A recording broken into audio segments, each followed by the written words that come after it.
morning, everyone. I'd like to welcome you to our meeting of Committee of the Whole for May of 2020. We're going to start off with a quick roll call just to make sure that everybody's present. When I call your district, if you could respond with your name, thank you. District 1. Mr. Cotw. Thank you. District 2. McDonald. District 3. Wayne Power. District 4. McNeil. District 5. Gregory Hemming. District 6. Morrison. District 7 is myself, Timothy Habinski. District 8. Michael Gunn. District 9. Wendy Sheridan. District 10. Martha Roberts. And District 11. Diana Black. Thanks very much, everybody. You have the agenda before you. Could I have a motion to approve the agenda, please? So moved. Oh, that was moved by Councillor LeBlanc. Carolyn, do you what we want to say? Yes, need to add an item.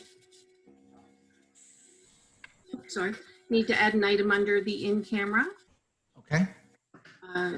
Section 22(2)F, litigation or potential litigation. Thanks very much. So Diane, it's moved by Diane. Seconder for the motion. I'll second it. Seconded by Councillor Sheridan. All in favor signify by saying aye. Aye. Aye. Opposed? Motion's carried. Thanks very much. You have before you the minutes from our meeting from April 14th. Could I have a motion to approve those minutes? Moved by the Deputy Warden and seconded by Councillor McNeil. Councillor McNeil. Thanks very much. Any errors or omissions that you noted in those minutes, folks? I have one question, Mr. Warden. So when a councillor makes a motion but it fails, is it not recorded in the minutes, or is it just not necessary because it failed? Or I tried to look it up, but if there's a vote, it usually would be included in the minutes. If the councillor withdraws it before it gets to that point, then you might. It would depend on how far along the conversation had gone, and to a certain extent, that's at the discretion of the person who takes the minutes. But if there actually was a vote, I would anticipate it should be included in the minutes. Is that fair, Carolyn? Yes. Okay. Thank you. okay. And the thing I'm thinking of, yeah, there was no vote. Okay. Thank you very much. All right. Thanks, Councillor McDonald. All right. All in favor of the motion signify by saying aye. Aye. Aye. Opposed? Motion's carried. All right, folks. We're going to go in camera under the MJ section 22(2). Oh, Albert, you're wanting to speak? You'll need to unmute, my friend. There we go. No, I'm just checking some stuff on the page, and I have the reach for it. Oh, all right, fair enough. Okay. Could I have a motion to go in camera? I've got a quick question. Yes, Councillor Hemming. Does it make sense to do the in-camera later on? Because we're going to have to disconnect and phone in, right, for the in-camera?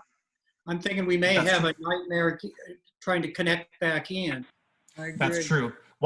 Shall we leave the in-camera till the very end in that case? I don't think that there's anything further that's contingent upon that issue, is it, John? No, and it shouldn't really be long. We won't be leaving this. Carolyn will basically hold us, put everybody in a waiting room, and then it'll all come back in. And no matter what, you have to make a motion and open, and then you have to convene and open, or to adjourn and open. So you always got to come back. So no, I know we have to come back, yeah. but I figure if we have difficulty people reconnecting, it'd be better to do that later in the day. Just take another 30 minutes and try and reconnect here. No, I agree. I think that if we can because it took us more than half an hour to get everybody into the system this time, it may take us a bit of time to reconvene at the end, but at least we'll know that we're already through the bulk of the work of the agenda. And again, I don't think there's anything that we're discussing today that will be contingent upon the in-camera matter. So I don't think there's any liability in leaving it till the end, as long as John doesn't see any issue. No? Okay. All right. In that case, let's. So could you make another motion to move the in-camera to the end of the meeting, please? Yes. Could I have a motion to move the in-camera? Moved by the Deputy Warden, seconded by Councillor Hemming. Discussion on the motion. All in favor signify by saying aye. Aye. Aye. Opposed? Motion's carried. Thanks very much. All right. We are scheduled to have a presentation at 11 o'clock, but as we're not there yet, let's go on to new business. Our first is a letter from the Tupperville School Museum Society request letter of support. This has been brought forward a couple of times. We were missing some documentation from the organization, and I believe that we just received correspondence from former Councillor Paul McDonald indicating they weren't going to ask for a letter of support from us this time because I had some trouble getting documents together. Is that? So if that's the case, there is no motion to be made. No motion to be made. We don't need to receive this in for information or anything of the sort, so we can simply move on. You could receive for information for the record, please. Okay, all right. We have a motion to receive for information. Moved by Councillor Fowler and seconded by Gregory Hemming. All in favor of the motion signify by saying aye. Aye. Opposed? Motion's carried. Thank you. Next, we've got a request to do a substantial alteration to a property that's been registered as a heritage property. It sounds as though there's been some damage to it over the course of the winter. How would council like to proceed? Yes, Council Deputy Warden. So should this not be sent to the Heritage Committee? No, and that would normally be procedure. My only question is because we've suspended the meetings of all committees. This is committee of the whole. So in theory, if a committee can't convene, an item would return back to this body, and this body does have the authority to make a decision on those things. But it's up to folks here. My understanding from the correspondence that was sent is that the damage to the building is significant, and they're worried about it getting worse. So I would worry that if we deferred it until the point where the Heritage Committee can convene again, it might be months down the road and there could be further damage to the building. Right. Albert had something. Albert? There was two things with that one. One, why it normally would go to a Heritage Advisory Committee because there's a color change. That was the first thing. It's a minor color change in the sense of they just want to change the color of the door. The only other part is to protect the wood and such underneath. They want to put a aluminum cladding around the door. It's not the entire property that we decided. So it's a relatively simple one as well. So. Okay, Councillor Sheridan? Well, I just noticed they wanted to paint the door green, and I was just wondering if that was a heritage color, or is that our decision to make, or is that something we could ask the Heritage Committee? Like, I don't know enough about what colors that we have to choose from or anything like that. They're concerned, so I guess I am. Right. Albert, is there something stipulated about the color? No. No, it's green now, is it not? Is it? I don't know. Okay. All right. Well, I will move that the New Albany Church proceeds with their changes and damage repair. Moved by the Deputy Warden, seconded by, was that Councillor Gunn? Thank you, Councillor Gunn. First person to speak, Councillor Hemming. Oh, no, I just wanted to second motion. Yes, all right. Any discussion on the motion? I have one. And then I'll come to Councillor McDonald afterwards. Councillor Gunn first. Thank you very much. You know, I believe these folks are quite cognizant of the looks of their church. You know, that's why they've got this historic, you know, definition of it. So, you know, they're probably aware of what it's going to look like. They want to look after the church, so I'm fine with it. Thank you. Right. Thank you. Councillor McDonald. There he is. I think we're in a good space here. I'm on the Heritage Committee, and I see that difficulty of getting that group together. And I'm okay with them doing these repairs. I just don't want to. I don't want to take away from our committees, and I don't think this is going to. I just wanted to make a note of that. That's all. That our committees are important, and when we can, we'll get back to them. Thank you, Councillor McDonald. That's very fair. Councillor LaBelle? And I also am on that committee, but with the words that Albert has given us, he sees no difficulty in this at all. And I think that he says no, so that means he sees no difficulty. So therefore, I think we should be able to move on without problems. All right. Well, if there's no further discussion, all in favor of the motion signify by saying aye. Aye. Opposed? Motion's carried. Thank you very much. Next, transportation infrastructure renewal 3-year cost share agreement for subdivision streets. So this has been circulated to us by the Department of Transportation Infrastructure Renewal. It doesn't commit us to, and I believe it doesn't commit to specifics, but it's the agreement that has to be in place for us to even be able to discuss moving forward with cost sharing with the province. Is that correct, Steve?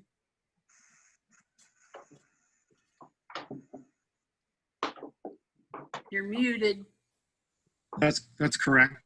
And once it's on the floor, I have a discussion point. Okay.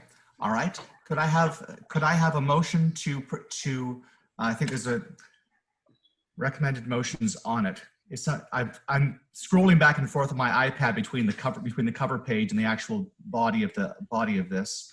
Does somebody have the recommended motion before them? That the warden and clerk be authorized to sign the cost share agreement number 2021-001 between Transportation and Infrastructure Renewal and the municipality of the County of Annapolis for the period April 21 to March 2024. I have a mover and a seconder for that motion. Moved by Councillor Gunn and seconded by Councillor Fowler. Any discussion on the motion? Stephen. There is, this is the agreement that covers taking gravel roads to paved roads. One of the things that came up in our discussions with the province on the previous paved roads, repaving the roads, is Taylor Drive in Clementsport. They consider that a gravel road because what they've put on that road is recycled asphalt. Although it may look paved, they don't consider it paved. So Taylor Drive may come back to council. I'm still working with TIR to do this under this particular program and not the other repaving program. It's a nuance. I tried to argue that it was paved, but they're not going for it. Okay. Deputy Warden? So if it goes that way and they classify it as gravel, do we have to go through the petition process like we do all the other roads in the East End? We have in the past, and that would be at council's direction and discretion. Okay. The other question I have is, when I was reading this document, it has villages and subdivision roads. So who's responsible for village roads? I'm not sure of the agreement with the province and the villages. I think we only have one official village in the county. I can't comment on that. I didn't understand why it would have been in this document when it has to do with the municipality. That's all. I can only guess that it's a single document that covers all aspects of all municipalities, including villages. It's a standard document. John has it. I know. It's probably just boilerplate. What? It's probably just boilerplate, meaning it's a standard language. It's a template they use. Okay, Councillor LeBlanc. Well, I'm on the note of subdivisions. So according to what you're saying is, this does not really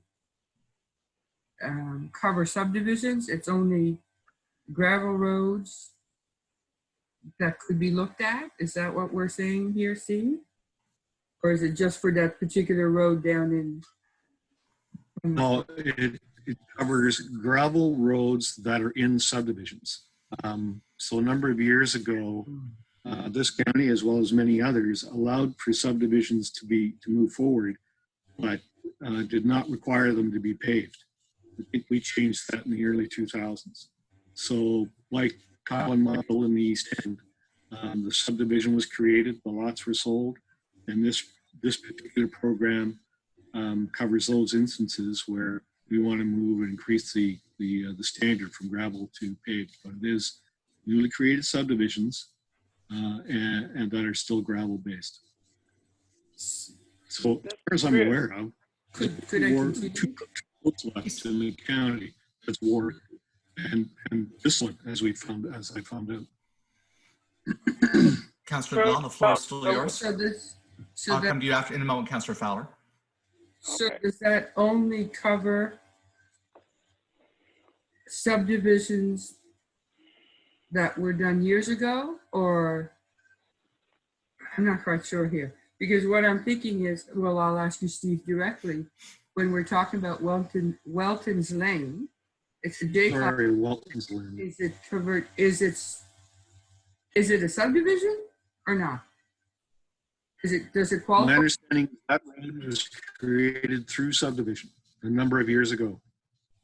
So that one would fall underneath that as well? Yep, and this is the Welton one is the one that I think we've, in my time here, I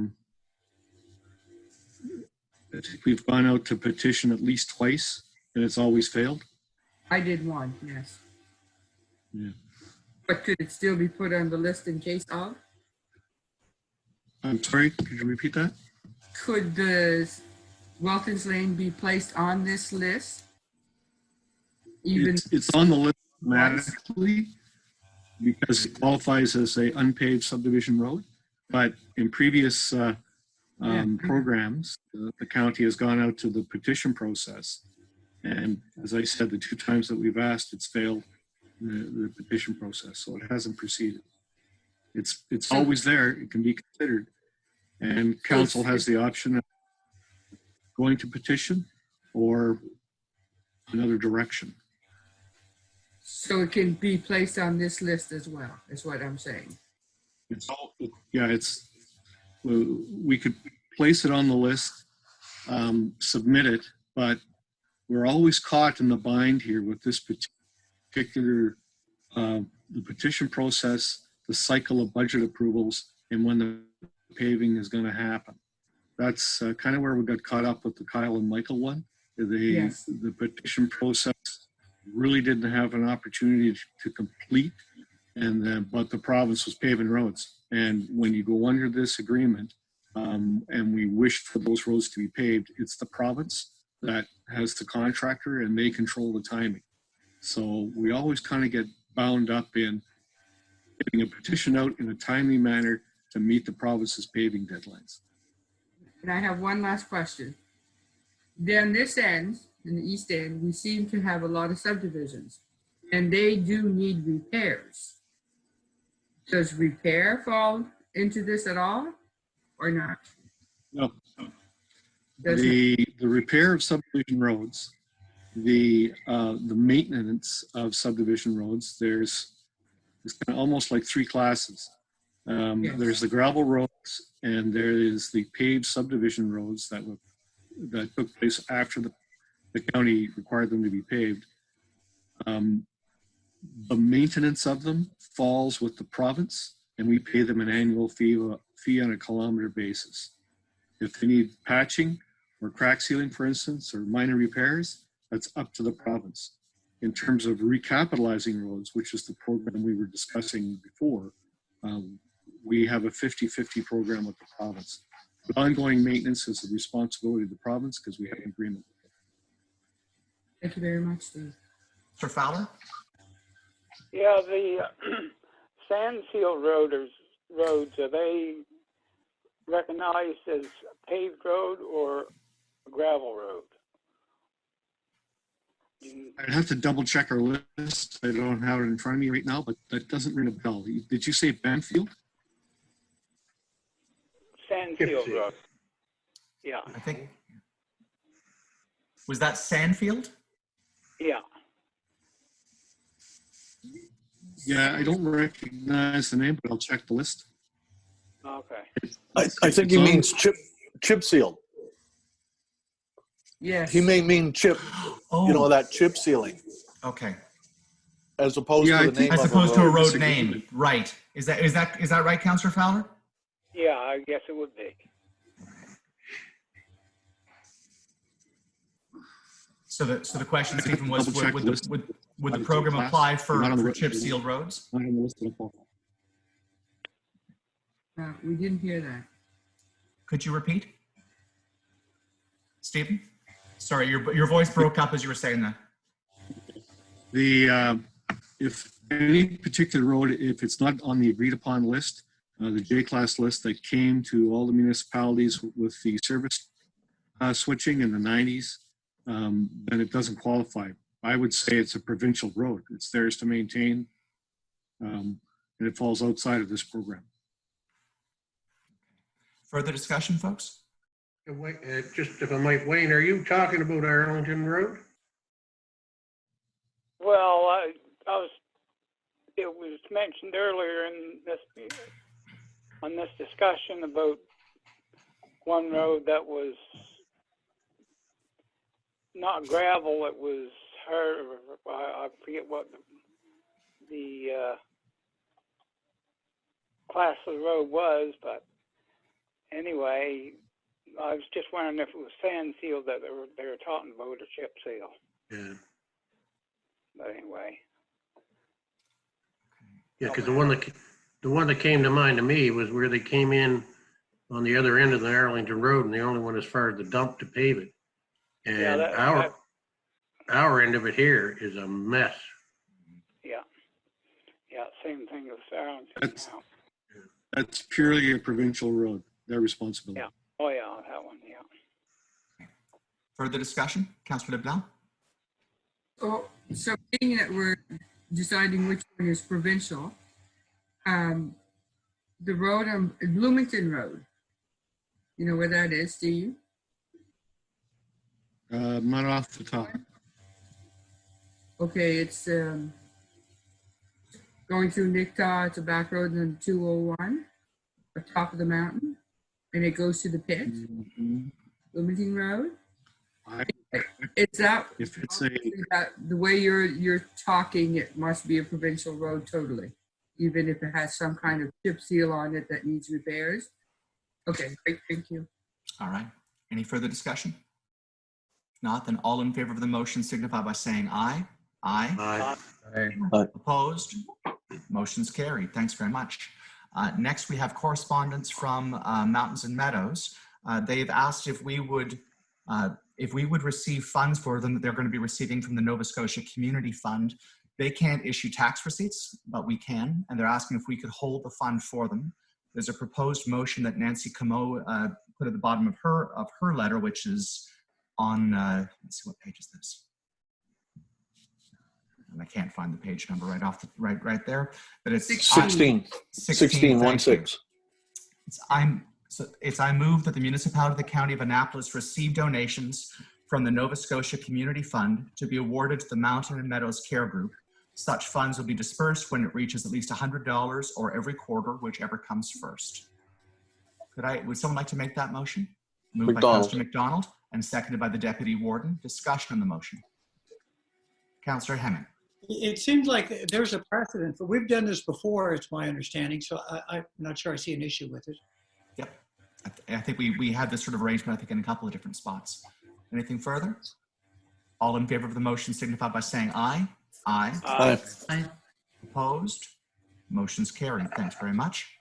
Next, we have correspondence from the Justice Minister.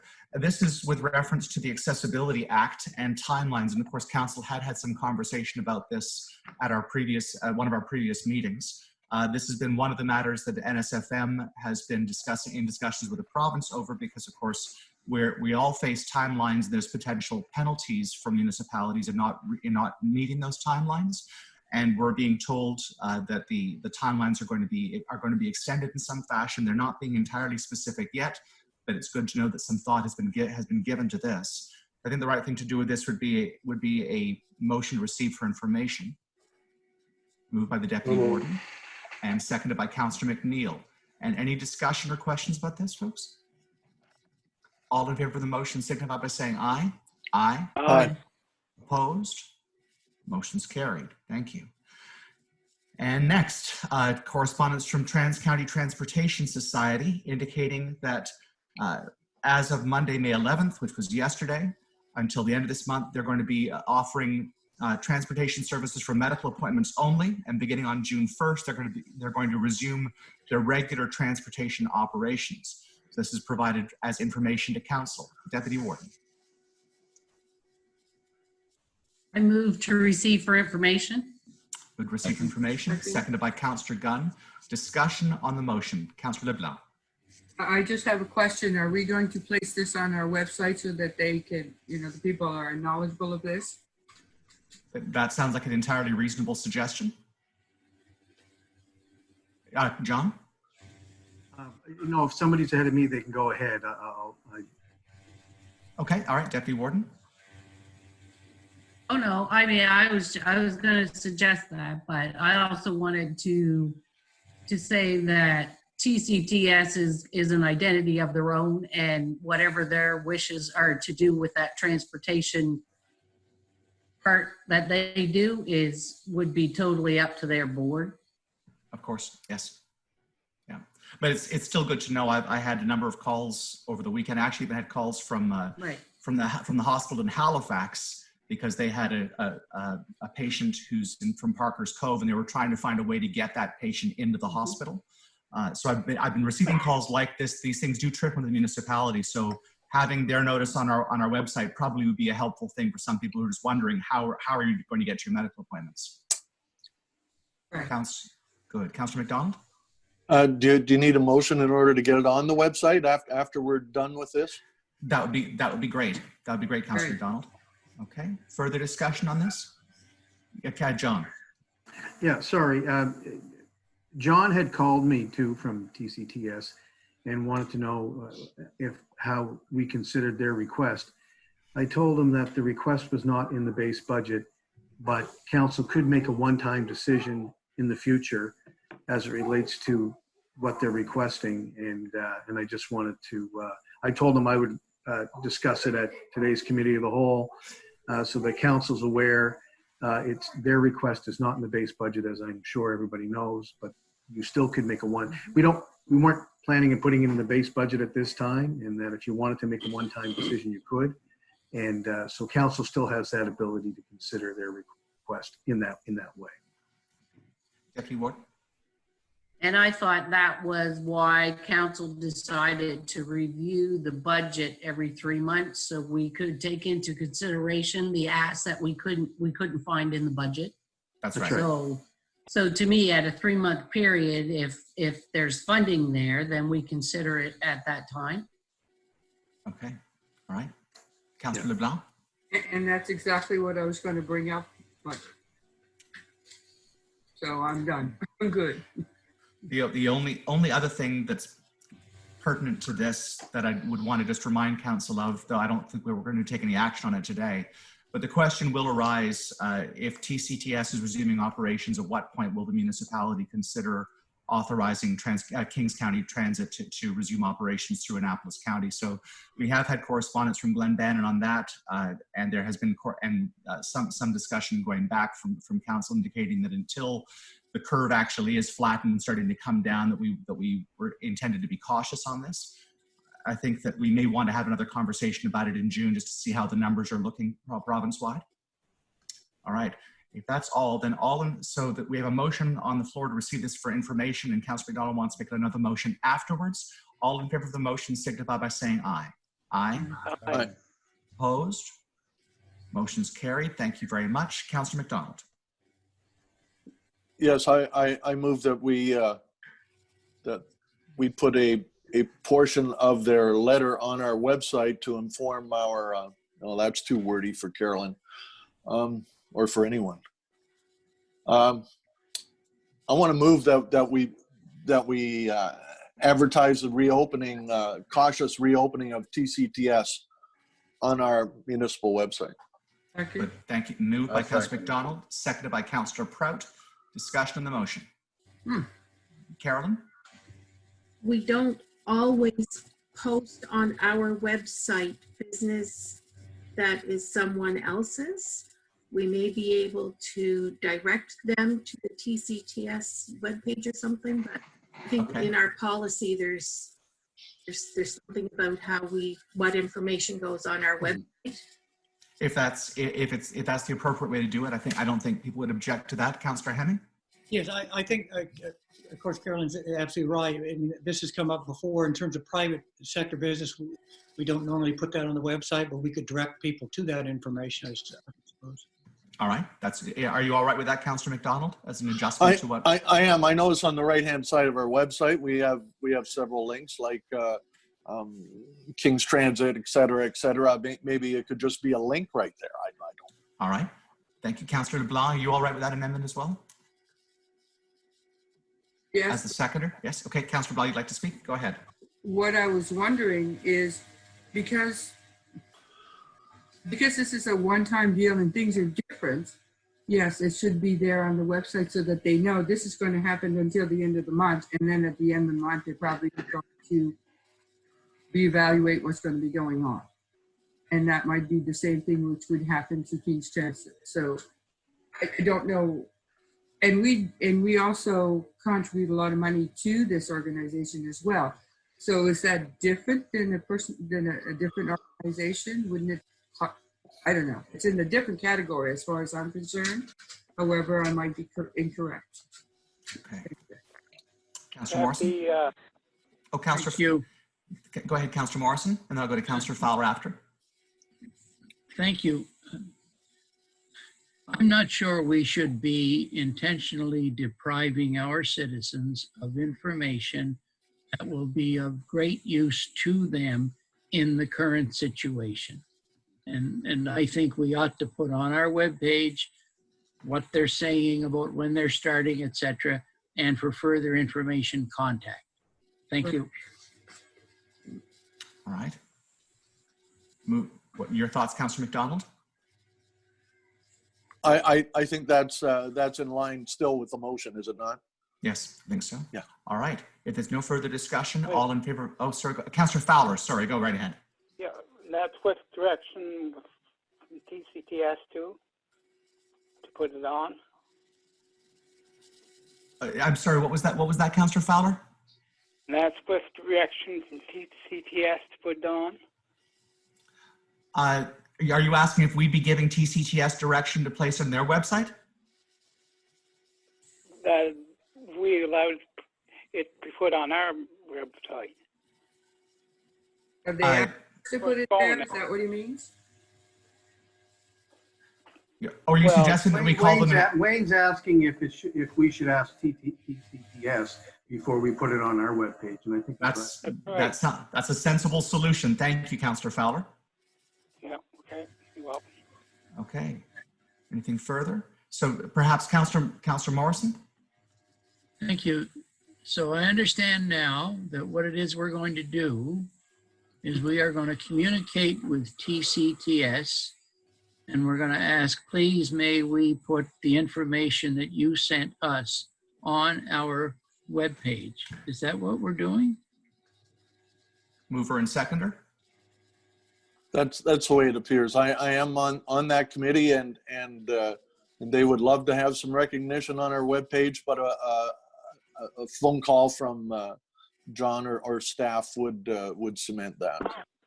So we have to ask everybody who sends us information that we want to put on our webpage for permission from the organization that sent us the information. Yes. No. Golly gee. I don't know who disappeared down the rabbit hole, but we're going to join them soon. Okay. TCTS wrote us a letter. Yes. Gave us valuable information. Yes. To serve our citizens, we put the valuable information on our webpage. Correct. That's right. Period. Okay. Councillor LeBlanc? So how has this motion changed so far? It hasn't.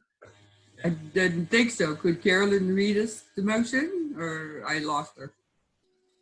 As far as I know, it was moved by Councillor McDonald, seconded by Councillor LeBlanc, that municipal council post information and a link to contact TCTS regarding startup information. And perhaps what we can do, Councillor McDonald, because you're on that committee, maybe once this meeting is done, you give them a ring just to make sure they don't have a problem with that. If they have an objection to it, then we can alter course.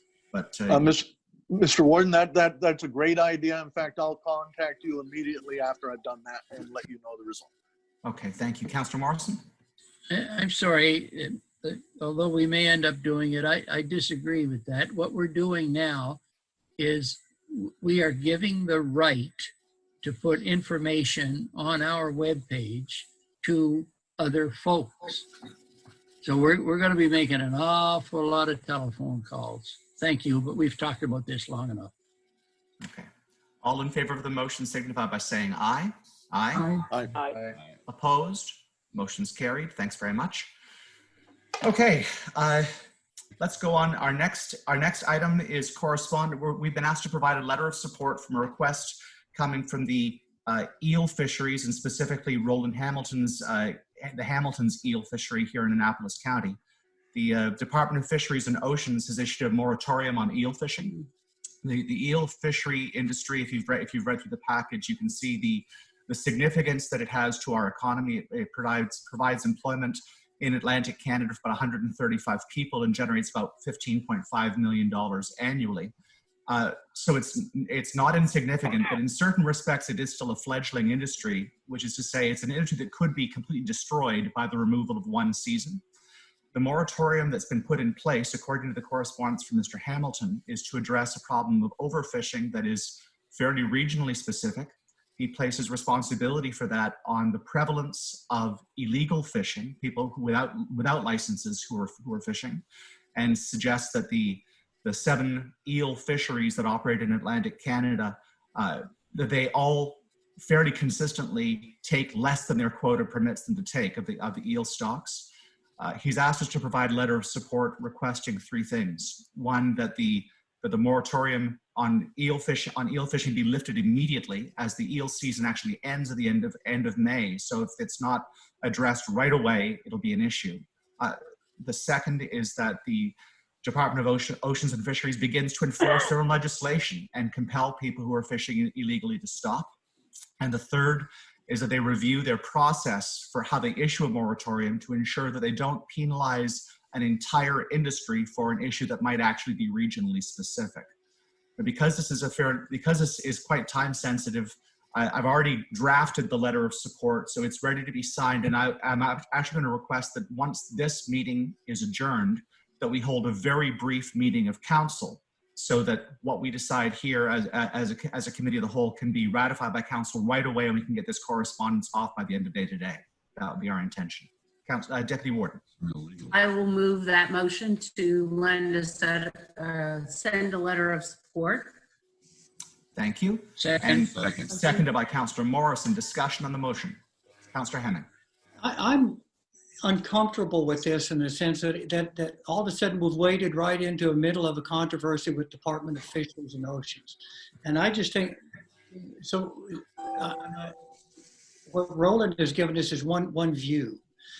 I think we ought to reach out before we do anything to Department of Fisheries and Oceans, and see why they initiated this, because I think there's more to it than just the slight overfishing or illegalities. I think it's a broad scale issue that I would like more information from DFO before I before I'm in agreement with this one. All right. Thank you, Councillor Hemming. Further discussion? Councillor McNeil.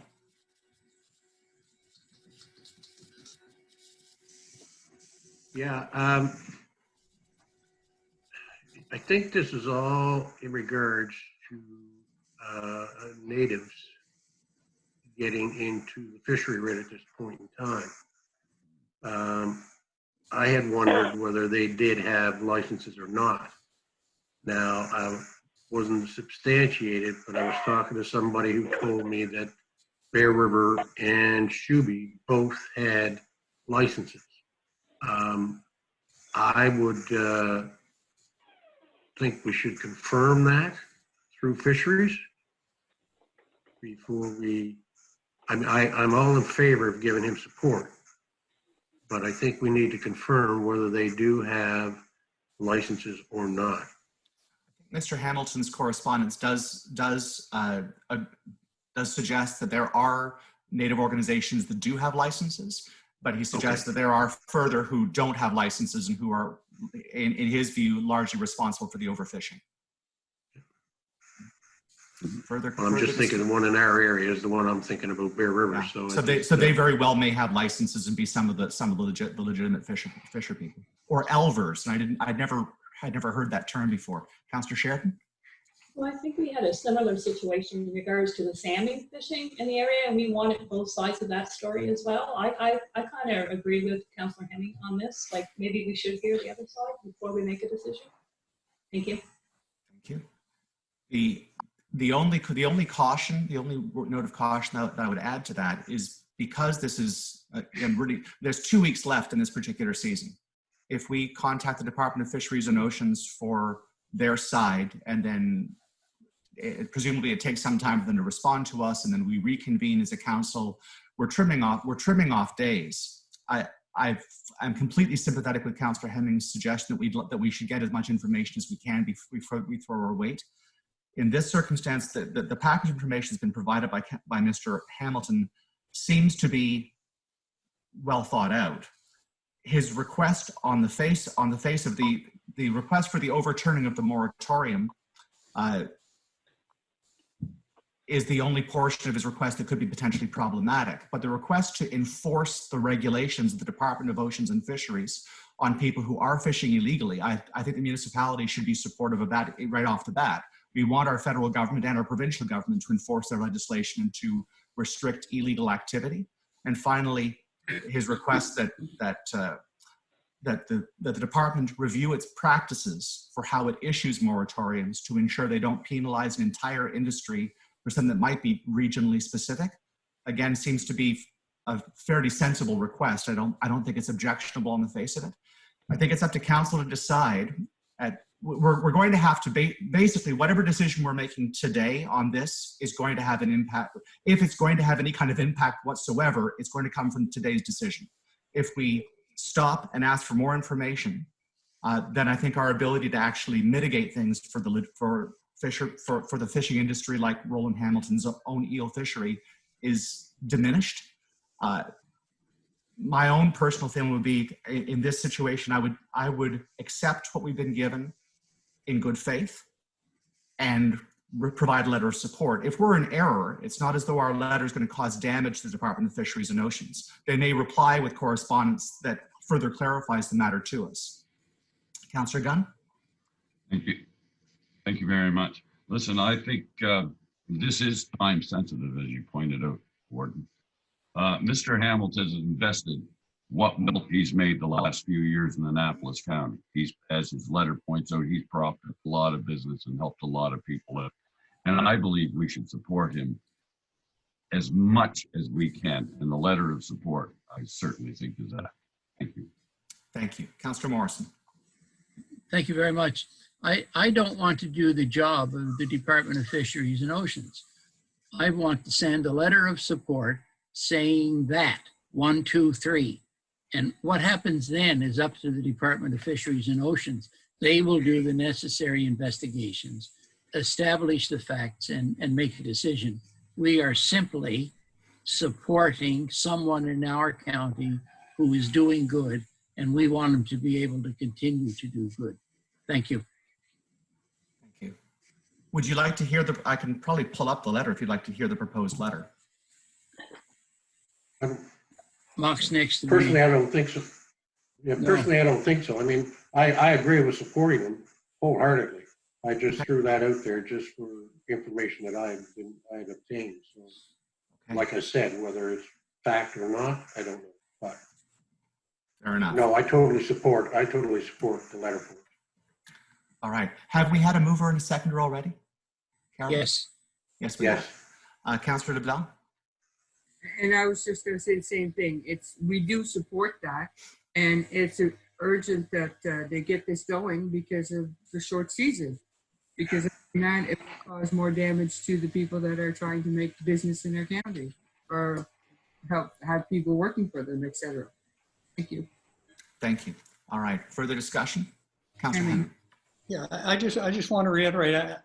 I'm going to oppose this just because I think when a municipality starts to wade in a resource extraction economy, there's all sorts of downside risk, both for the proponent and for the municipality.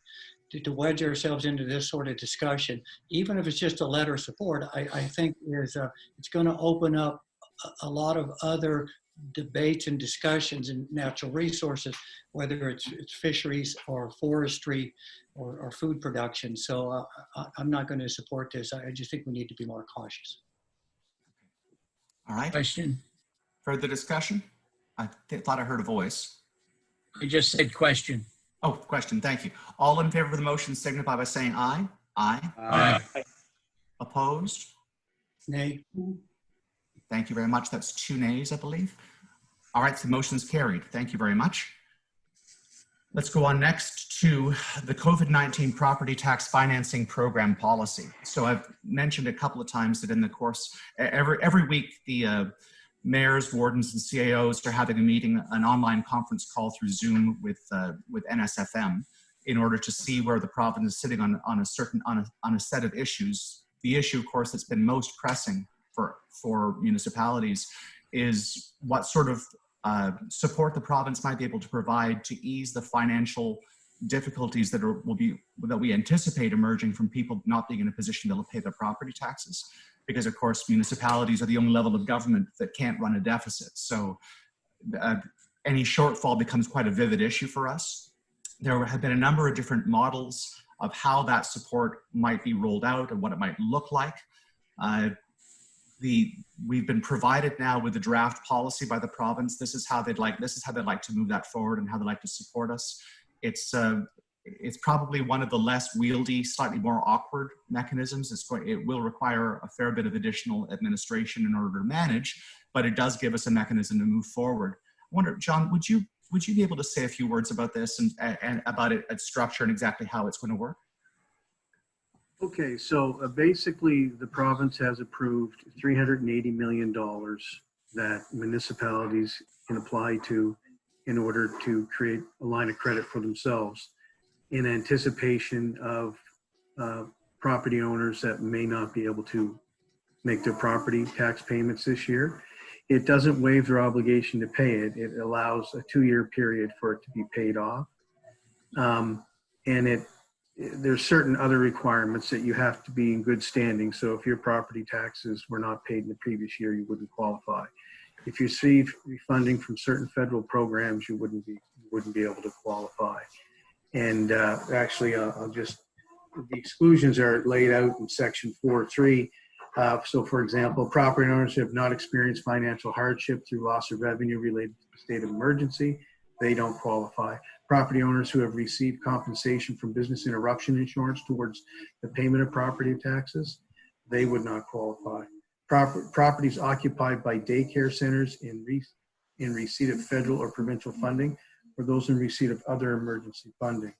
Properties for which there is an active tax agreement with the municipality through legislation or bylaw, and properties owned by nonprofit organizations that are funded by the municipality or that are partially exempt from property tax. All properties managed under payment in lieu programs. So they don't qualify. And so the big thing is that we're going to get a lot of questions about this. So we probably will have to have somebody on the phone to help property owners to pay. The bottom line, the message that we received crystal clear is that if you pay your taxes, pay your taxes. And this is meant to be a support program for those that may not. Each municipality is going to be different. It depends on your makeup. We predominantly have more residential tax base with a small commercial tax base, and in some areas have a larger commercial tax base and a smaller residential. How those companies are affected or property owners are affected are all going to be different. We can only forecast. And we forecast if worst case scenario would be 30%. So with this, we have the ability within 6 weeks to apply for this. I believe if we don't, we may not have an opportunity. So it's really a reserve fund for the lack of tax revenue that you should be getting in. The interest rate is low, and there is a slight administration fee on top of the interest rate. So it's the least painful way to proceed. It will be heavy with administration depending on the number of people that contact us, but it's meant to help the municipalities manage this potential dip in revenue. And again, we're going to monitor every 3 months. So you should only use the fund if required. And we haven't set up any process yet on how we're going to deal with that. And property taxes are not due as of yet. And so we're going to see a lot of that unfold here in the next little while. So we're going to have to assign someone to work on the applications and someone to really deal with public calls that come in wanting clarification of what's going on. So that's basically the program. John, there's a fair number of specifics to the program where municipalities are given discretion, where they have to establish something. They've got to make some of their own decisions about business exclusions and things of that sort. What I'm wondering about is maybe what we should do is ask for a motion to refer this to staff for recommendations to come next week back to council to see exactly what this should look like.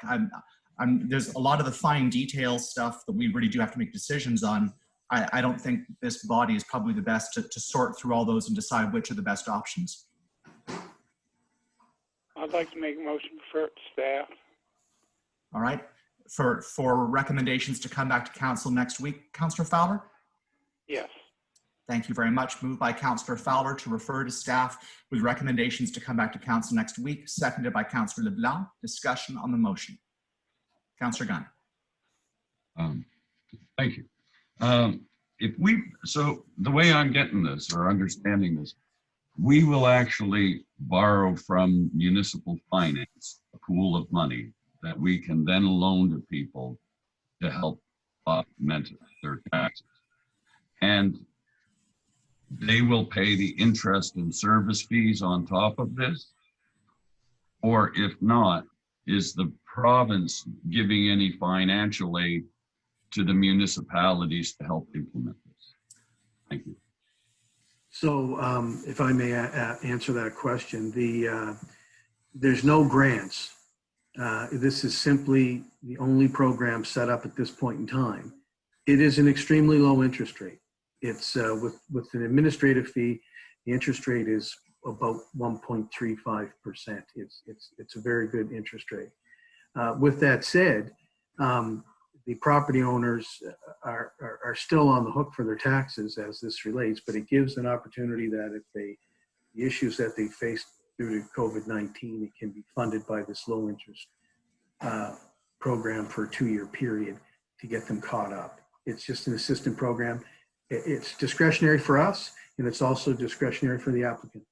And but there's certain qualifications that have to be met, and that's the administrative piece that I think will create some time. And in response to the second part of your question, Councillor Gunn. Someone's talking. Someone's talking on the feed. Thank you. And to the second part of your question, Councillor Gunn, the province hasn't offered any financial aid to the municipalities for the implementation of this. That was your second question, wasn't it? Yeah. Okay, so this is something we would bear the interest. Well, we're given options that either the residents themselves can pay the interest, or the municipality can choose to pay the interest and pay the service fee. So again, are you sure that we have an option on that? I'm not sure. I believe that's what the proposal says. That was one of the things that municipalities were supposed to make decisions on. So there's a lot of discretionary little bits like that need to be figured out. Holly? You need to unmute, Holly.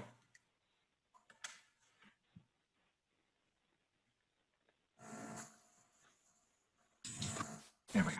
Okay, the taxpayer is responsible to pay 1.35%. 0.25% of that is our service fee that we get to keep, and 1.1% will go back to Municipal Finance Corporation. Thank you. So next I've got Councillor Hemming, then Councillor LeBlanc. Yeah, I think it's a good idea to refer it back to staff at this point, unless, John, you did just a good job laying this out. My thought is maybe you've given this enough thought that you know the staff time and that you're comfortable with moving this. I don't want to have you do additional work if all of a sudden you've reached a conclusion that this is something we can handle. If that's the case, then I'd like to move it forward. Otherwise, I'd like to send it back to staff.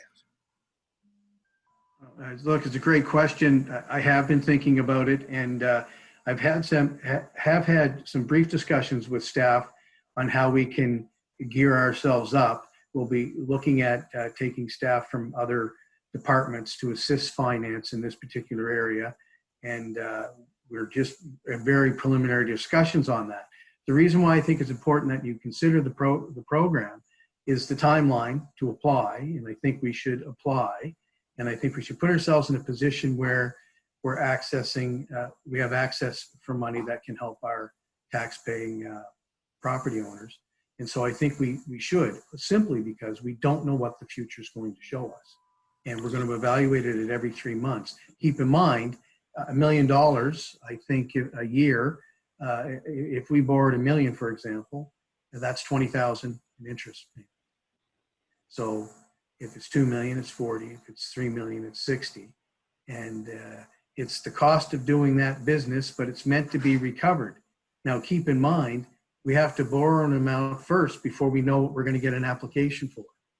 So I think we have to make a guesstimate on what we're applying for, and I think we should do it. There is a slight risk to that if the money's not allocated to the citizens, I think, and they don't take advantage of it, then we're still responsible for that interest payment. Now, Municipal Finance Corporation did talk about the potential of an early payment. I'd have to seek further information on that. I'm not sure if you can pay it off early. There was discussion about it. That would give us less risk. But at the end of the day, the risk is not huge.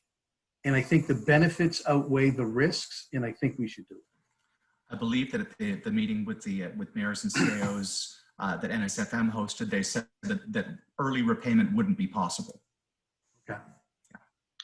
Okay. Councillor, I've got Councillor LeBlanc, then Councillor Sheridan, then the Deputy Warden, then Councillor Hemming. Councillor LeBlanc. As we can see, there are some things that John still has to look at. However, it is a complex thing no matter how you look at it, but it is definitely needed for the residents. But what my understanding is from the reading, there are some people that would not qualify if they get monies from like tax exemption. Am I correct on that? And what are some of the other people that could? Well, if they have tax exemption, they're not paying their taxes anyway. And if it's a partial, and we may be funding the other half, then we would continue to fund the other half if we're dealing with, a municipal enterprise. I can't think of any offhand that would fit into our circumstance, but it may very well fit into other municipalities' circumstances. Right. So. Thank you. Councillor Sheridan? I think we should move forward with the policy today, because I know we have to fill in some blanks, but I think the residents are going to expect this of us. I mean, the rest of the province will be doing this, and I do feel it is beneficial. And there's a lot of qualifications that are going to there's a lot of disqualifications that they recruit to serve or other programs. So I feel maybe we should move forward with it today and then fill in the blanks later. Thank you. Thank you. Thank you. And just to be clear, I wasn't suggesting we shouldn't move. I think we should move on the application for the funds right away to make sure we don't miss that deadline. But I wouldn't want to vote to implement the policy because there are lots of specifics that need to actually be nailed down. And I think council should be aware of what those things are before we vote to put it in place. Right. We're just voting on putting a policy in place, but there's still uncertain blanks there, right? That we're not sure of. Well, it's the interest piece. I'm not sure if we can legally waive interest under the Municipal Government Act, so we need further clarification on that. I know there was discussion of it, but where the authority is coming from, I'm not certain. I read it that the homeowner was responsible for the 1.35. That's the way I took it, but that's how I understood it as well. But it's worth clarifying. Absolutely. Thank you. Further discussion? I'm sorry, I've got Deputy Wardens next, then Councillor Hemming. Deputy Warden.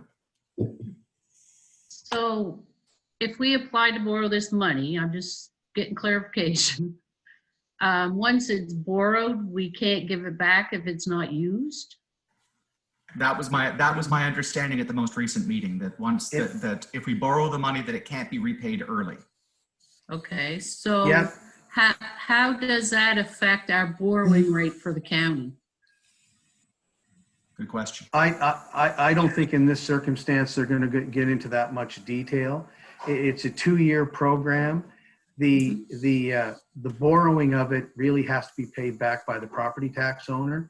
If we don't use it, it stays in our line of credit. So we've got the principal to pay back. That's not the issue. It's just that we're obligated for the interest. And the interest, as I described, depending on how many million are borrowed, it's roughly about $20,000 per million per year. So that's the risk. And again, the principal and interest, if it's used by a property owner, they are required to pay it back in 2 years. So we're not impacted by that process. What we're impacted by is, have we overestimated how much we need to borrow, and do we have money sitting in the bank that we have to pay interest on? That's the risk. And it's not high because it's a low interest rate. So if we don't use it, let's say we borrow $1 million and we only use 200,000. Well, we still have 800,000 principal in the account to pay back. We're just obligated on the interest. Thank you. MSC is normally for capital financing. It's never for operational. So this is unusual. This is unique. Councillor Hemming? Yeah, I just want to say, I think John used the words that I like. This is unique, but I think we're going to see a lot of this before this is over. And I just don't want to turn loose with any opportunity to create this sort of revenue.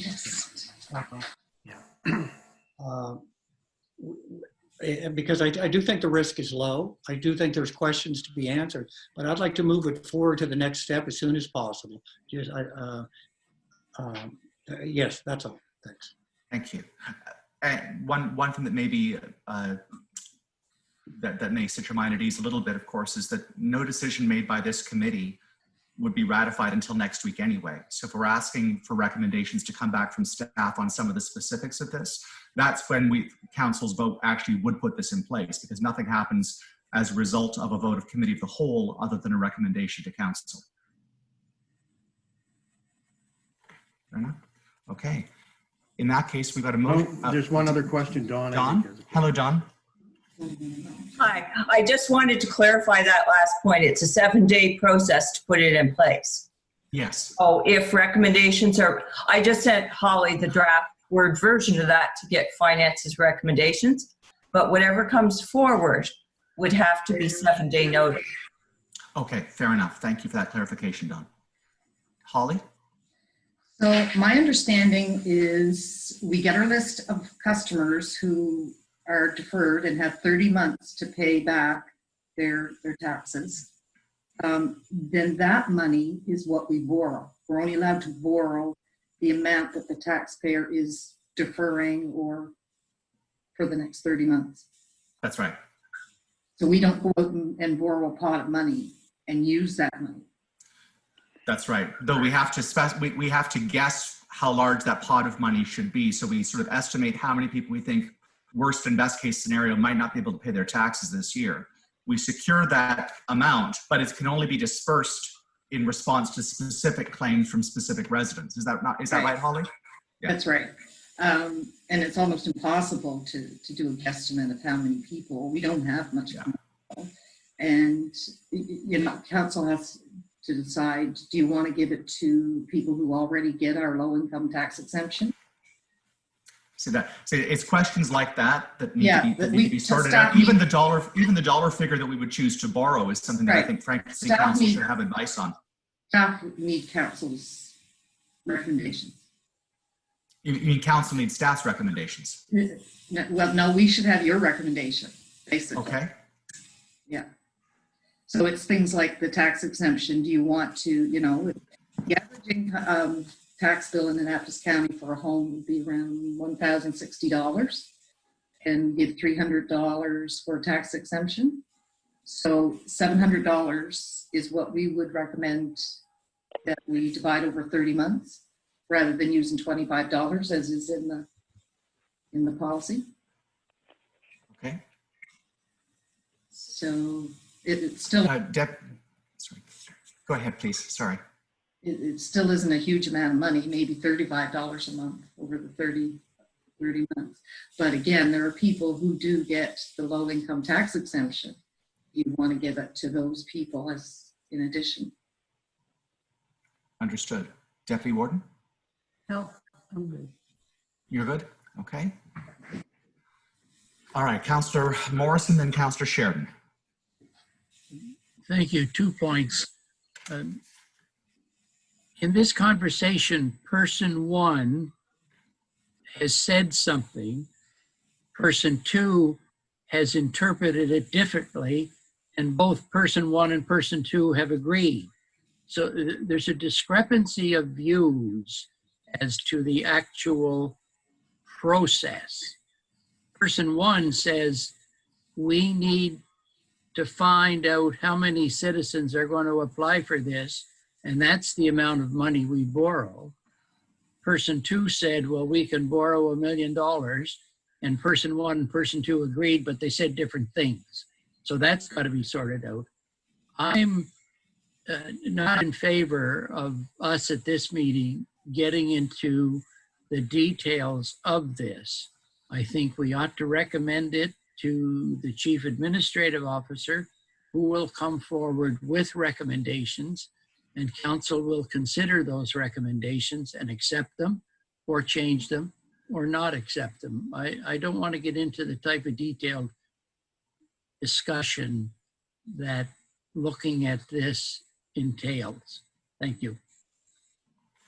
All right, thank you. Well, and the issue that comes up immediately for me is even deciding what dollar figure it is we're going to borrow, because there's some sort of a process of estimating or guesstimating or figuring that out to get a ballpark number we think will be fairly accurate. Council's not in a position to try to make that kind of a guesstimate. We're just be throwing darts at a dartboard, but I think staff can probably give us something that will make sense and have a good rationale behind it. So it's been moved and seconded to refer this to staff for recommendations to come back for council next week. Any further discussion? All in favor of the motion signify by saying aye. Aye. Aye. Opposed? Motion's carried. Thanks very much. All right, let's go on in that case to monthly reports. We can start off with our community development report for April. Could have a motion to yes, Gordon, Carolyn. You've skipped right over the capital. Oh, I'm sorry. You need to scroll back to the beginning in that case. Yes. So our next issue. Huh. It's not in the agenda package. It was circulated separately. Yes, but it's not even in the agenda at all. 6H. 6. Oh, there it is. Okay, thank you. Let's go and pull that up, folks. So that's separately in your SPC Connect. All right. So here's our capital budget. Maybe Steve would like to walk us through this. Yeah, I'm just following up the documents myself. The program that I'm recommending to council is the bare bones one where we have grant money, or we're working in cooperation with another agency, or we have a health and safety aspect that needs to be addressed. And if you just want to give me a minute, I just need to call that up. So what's in the package, I believe, I understand, is the very brief description of the projects themselves. And I believe council has a spreadsheet on all the projects, and I apologize if you've printed that. It's quite small, but if you scroll through it on the screen, it works a little better for you. So I can, at council's direction, go through each of the projects, or I'm open to any particular question about any of the projects, and I will act on your direction. Folks, would you like to drive this with questions, or should we simply have Steve go through it item by item? I'm seeing a hand waving from Diane. I would say just through it, and then that way we're all on the same page. Okay, Steve, would you mind simply going through it with us? Yeah. Thank you. Okay. So a couple of these projects were previously approved by council so that we could move forward on them. And you will note in my description those particular items that have already been approved by council. So just going with the first item, the Annapolis Administration Building oil tank that was previously approved, so we're moving forward on that. The oil tank for the Granville Ferry Operations Department building, moving forward on that. Roof guarding harness and anchor point at the Basin View building.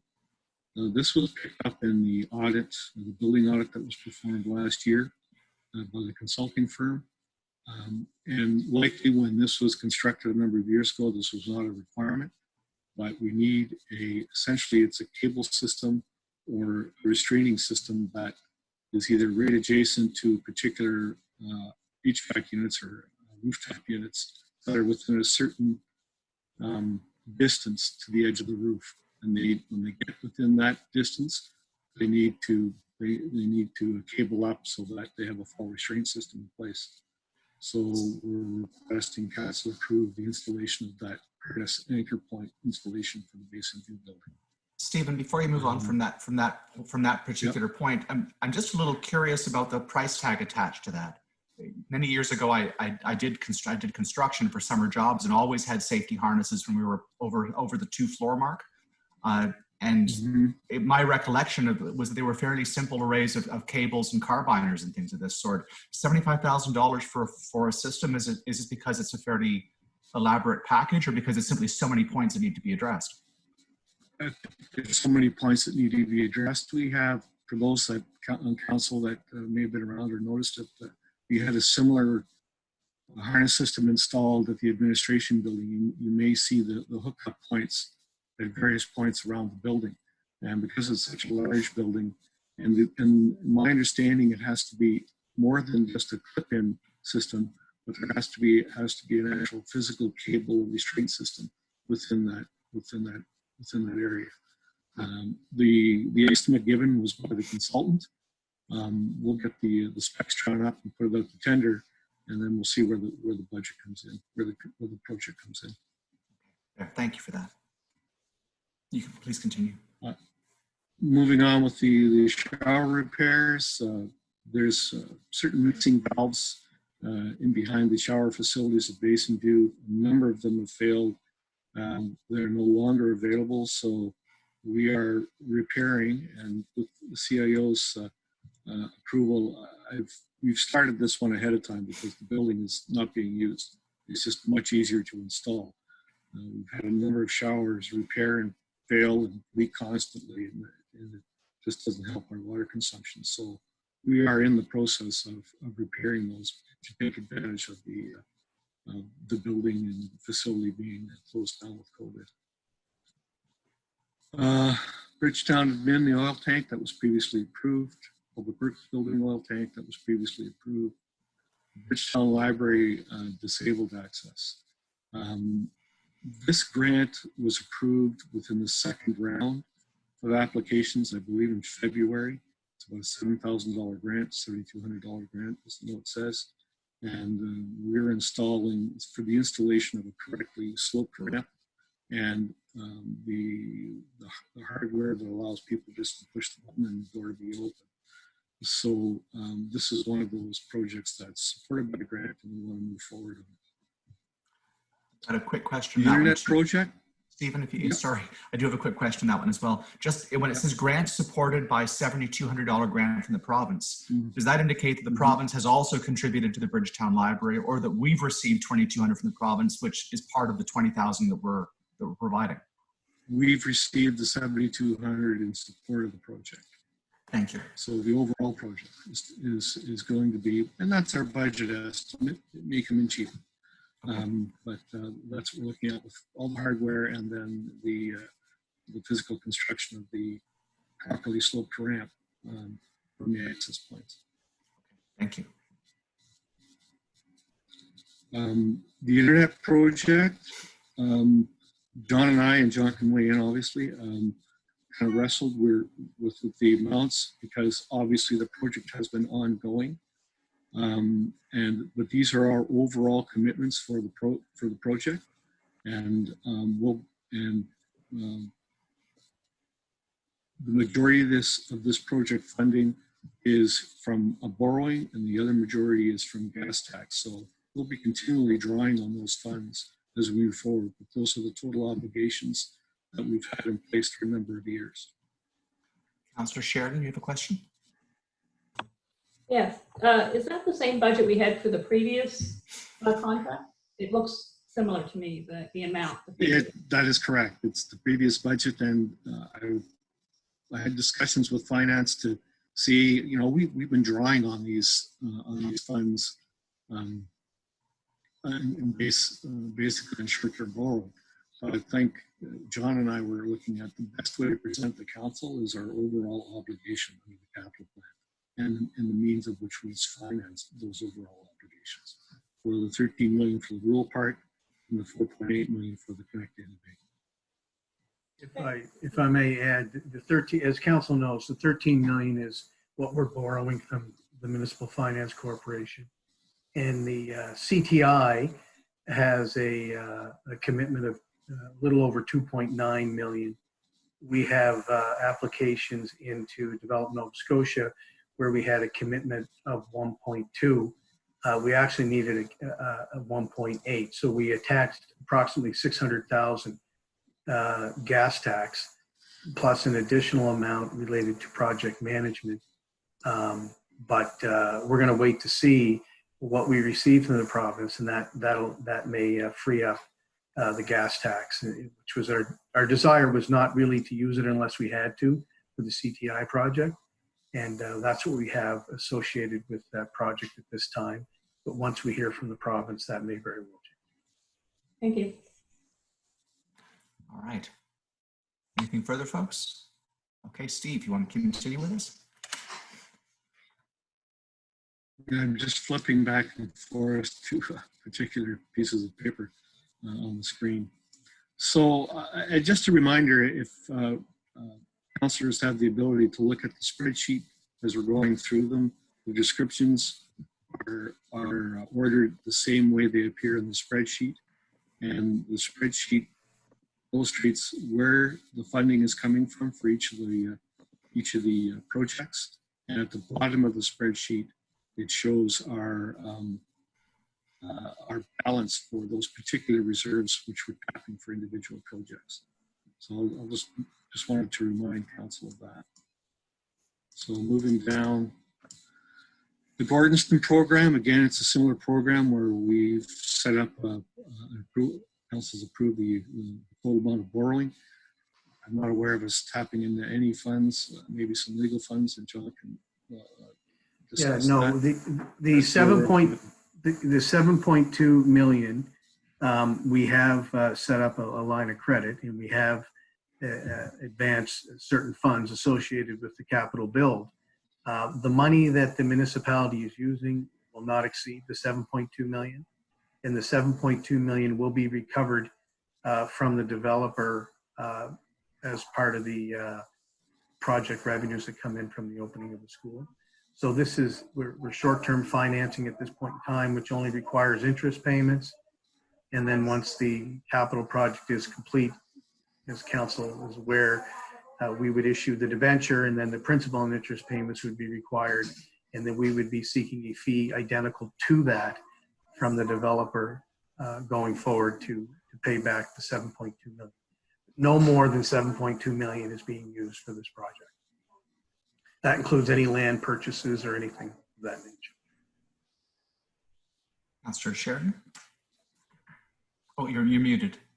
So does that include the security that's going on at the property at this time? Is that included in that 7 million? The security on any of the property remains in place. But it doesn't, it's included in the 7.2? Oh yeah, there's no additional, there's no more, 7.2 is the amount. We're not exceeding that amount in any area. Yeah, I was just confirming that it was included. Okay, thank you. Thank you. Councillor Gunn? Thank you. The 7.2 million, John, weren't we giving up our first rate of lien to that at some point? That's what you had talked about at one time. Have we eliminated that idea? That has not been determined as of yet. And as we proceed further down this road, I'll let you know. I don't think it's required, but I'll come back if we have to. As council knows, we've discussed a lot of the potential agreements in camera as it relates to what has to take place next. That is certainly still on the table, but it's not definitive. I'll leave it at that. Thank you. Thank you. All right, Stephen. The J-Class Road, there's two particular projects there. One that was approved by council a couple of weeks ago, and the last presentation to council on the second round, the additional funding freed up by the province for additional repaving of paved J-Class roads. So we've submitted that list. We have not heard back from the province as to what, and that estimate was provided by county staff based on provincial estimates of the first phase of the project, but the province still has to confirm that amount. Once we hear that amount back from council or back from the province, we'll bring it back to council because it may be more than we had anticipated, and then we'll have to make a decision of either how we're going to fund the additional funding or how we're going to change the program to fit it within that particular anticipated budget limit of 360. The Moose River project, as council may recall, we asked in February for a pre-approval of this project because we wanted to get the tender out early so we could meet our funding windows. The funding window in February was we had to be all wrapped up by, I think it was the end of June or June 1st. With COVID, that has been extended to October 1st, but we're still moving forward. The project's been awarded, and we'll be working with the contractor and fisheries because there's a fish window we have to hit for the river crossing. There's two phases of that project. The transmission main is the portion that is grant supported, and the river crossing, which was not anticipated in the original project, which was approved for grant funding almost 4 years ago, is being totally funded by a combination of water reserve and gas tax. I believe it might be all gas tax. Anyway, we're moving forward with that one. That one's been tendered and awarded. The Lakeal Hillside water system is the replacement of the water system on the Hillside subdivision on Highway 201. We're still dotting some T's and, crossing some T's and dotting some I's on that. We have all the agreements in place with the affected residents and I think the split is 73% by grant and 28% or whatever the remainder is by the residents. So we're moving forward to a tender process on this one, and we'll be putting it out to tender as soon as we can. Water meter replacements, it's an annual program. I've asked for approval of this one because it affects our revenue. If we have malfunctioning water meters, we want to replace them as soon as possible so that we're acquiring the appropriate amount of revenue to support each of the water systems. Bridgetown is a larger amount. Bridgetown has the same number of customers in their separate water utility as we do within the entire water utility that the county operates. We operate both, but they have a number of malfunctioning meters, and so this is just an ongoing repair and replacement of those meters within the community. Banks Bridge, we have a sewer line that's anchored or associated with the bridge that is currently in place. That bridge is going to be replaced. Our sewer line is there with the permission of Transportation Infrastructure Renewal. So when they replace those structures, it's our responsibility to pony in our portion in terms of replacing that sewer line when it's in place. So I'm not sure this one has been awarded yet, but it is intended to be tendered and constructed this year.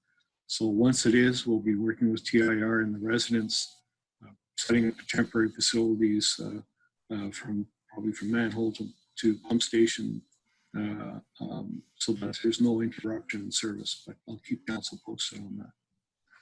All right, I'd like to call the meeting back to order. I'd like to welcome Grant Croson. We appreciate you taking time to be with us today. Thank you for your patience as we waded through some technical issues, and I'll turn the meeting over to you for your presentation. Thank you. Thank you, Warden.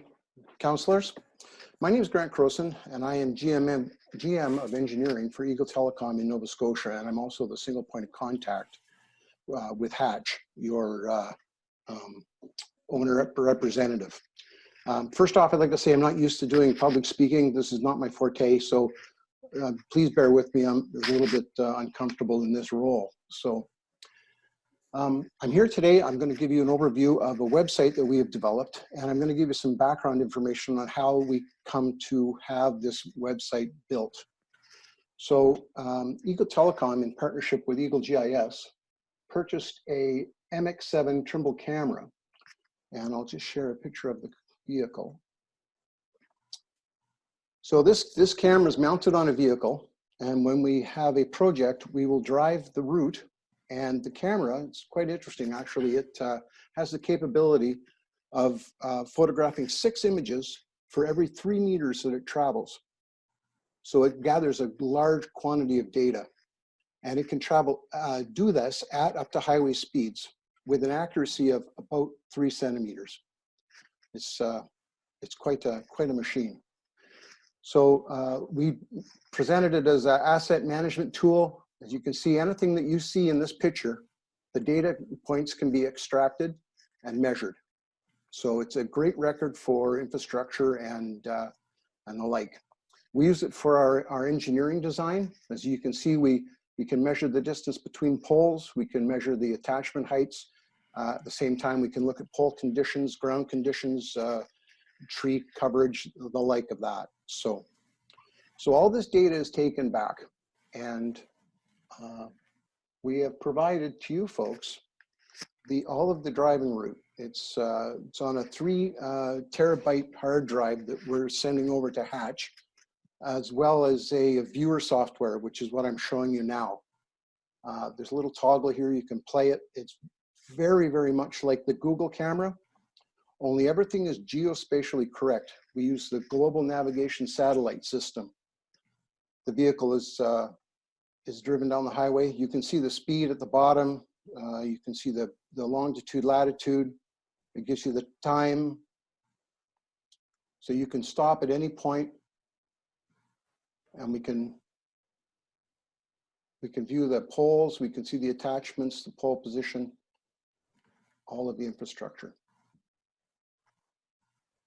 So like I said, all of this data is being provided to the county. So we have additional software that will extract all these data points, and we placed it onto a land base. And I apologize, I have it over on a separate screen here, so I have to look over to my right. So this is our website that we have built, and this is a project tracking tool. And as you can see, we have the Annapolis County here. I have all of your bases there over top of one of the buttons. So if you look on your right, we see there's a primary list here. And as I'm not sure you're aware, or you are aware, that all of the county was turned into, was subdivided into comms and CTI sections. So to start with, on the land base, we have a pick list here where you can change it to satellite view with labels, roadways, topographic view. There's a few other choices. We typically use streets. And then to the right, to the left of that, we have a small button here, and these are your layers. And the layers are scale sensitive. So as you zoom in, the more layers become available. So these are added layers. We can add and remove layers as required. So to start with, we'll show you the zones. So these are the zones. The CTIs, of course, are up on the Fundy Coast, and then the commercial areas are down in the valley. If you look up here on the left, you'll see there's a current crew deployment location. Currently we have a crew in COM 01 and COM 14. With these toggles over here, you can poke on for instance, COM1, it'll take you there, it'll highlight it, and it'll tell you basically where the crews are. We can't give an exact location because they're moving. So, but we give you a general idea of where they are.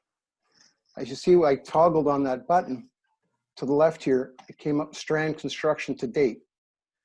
As of this morning, when I took the data off, it was not 11,622. It was just under 11,000. So that was updated today.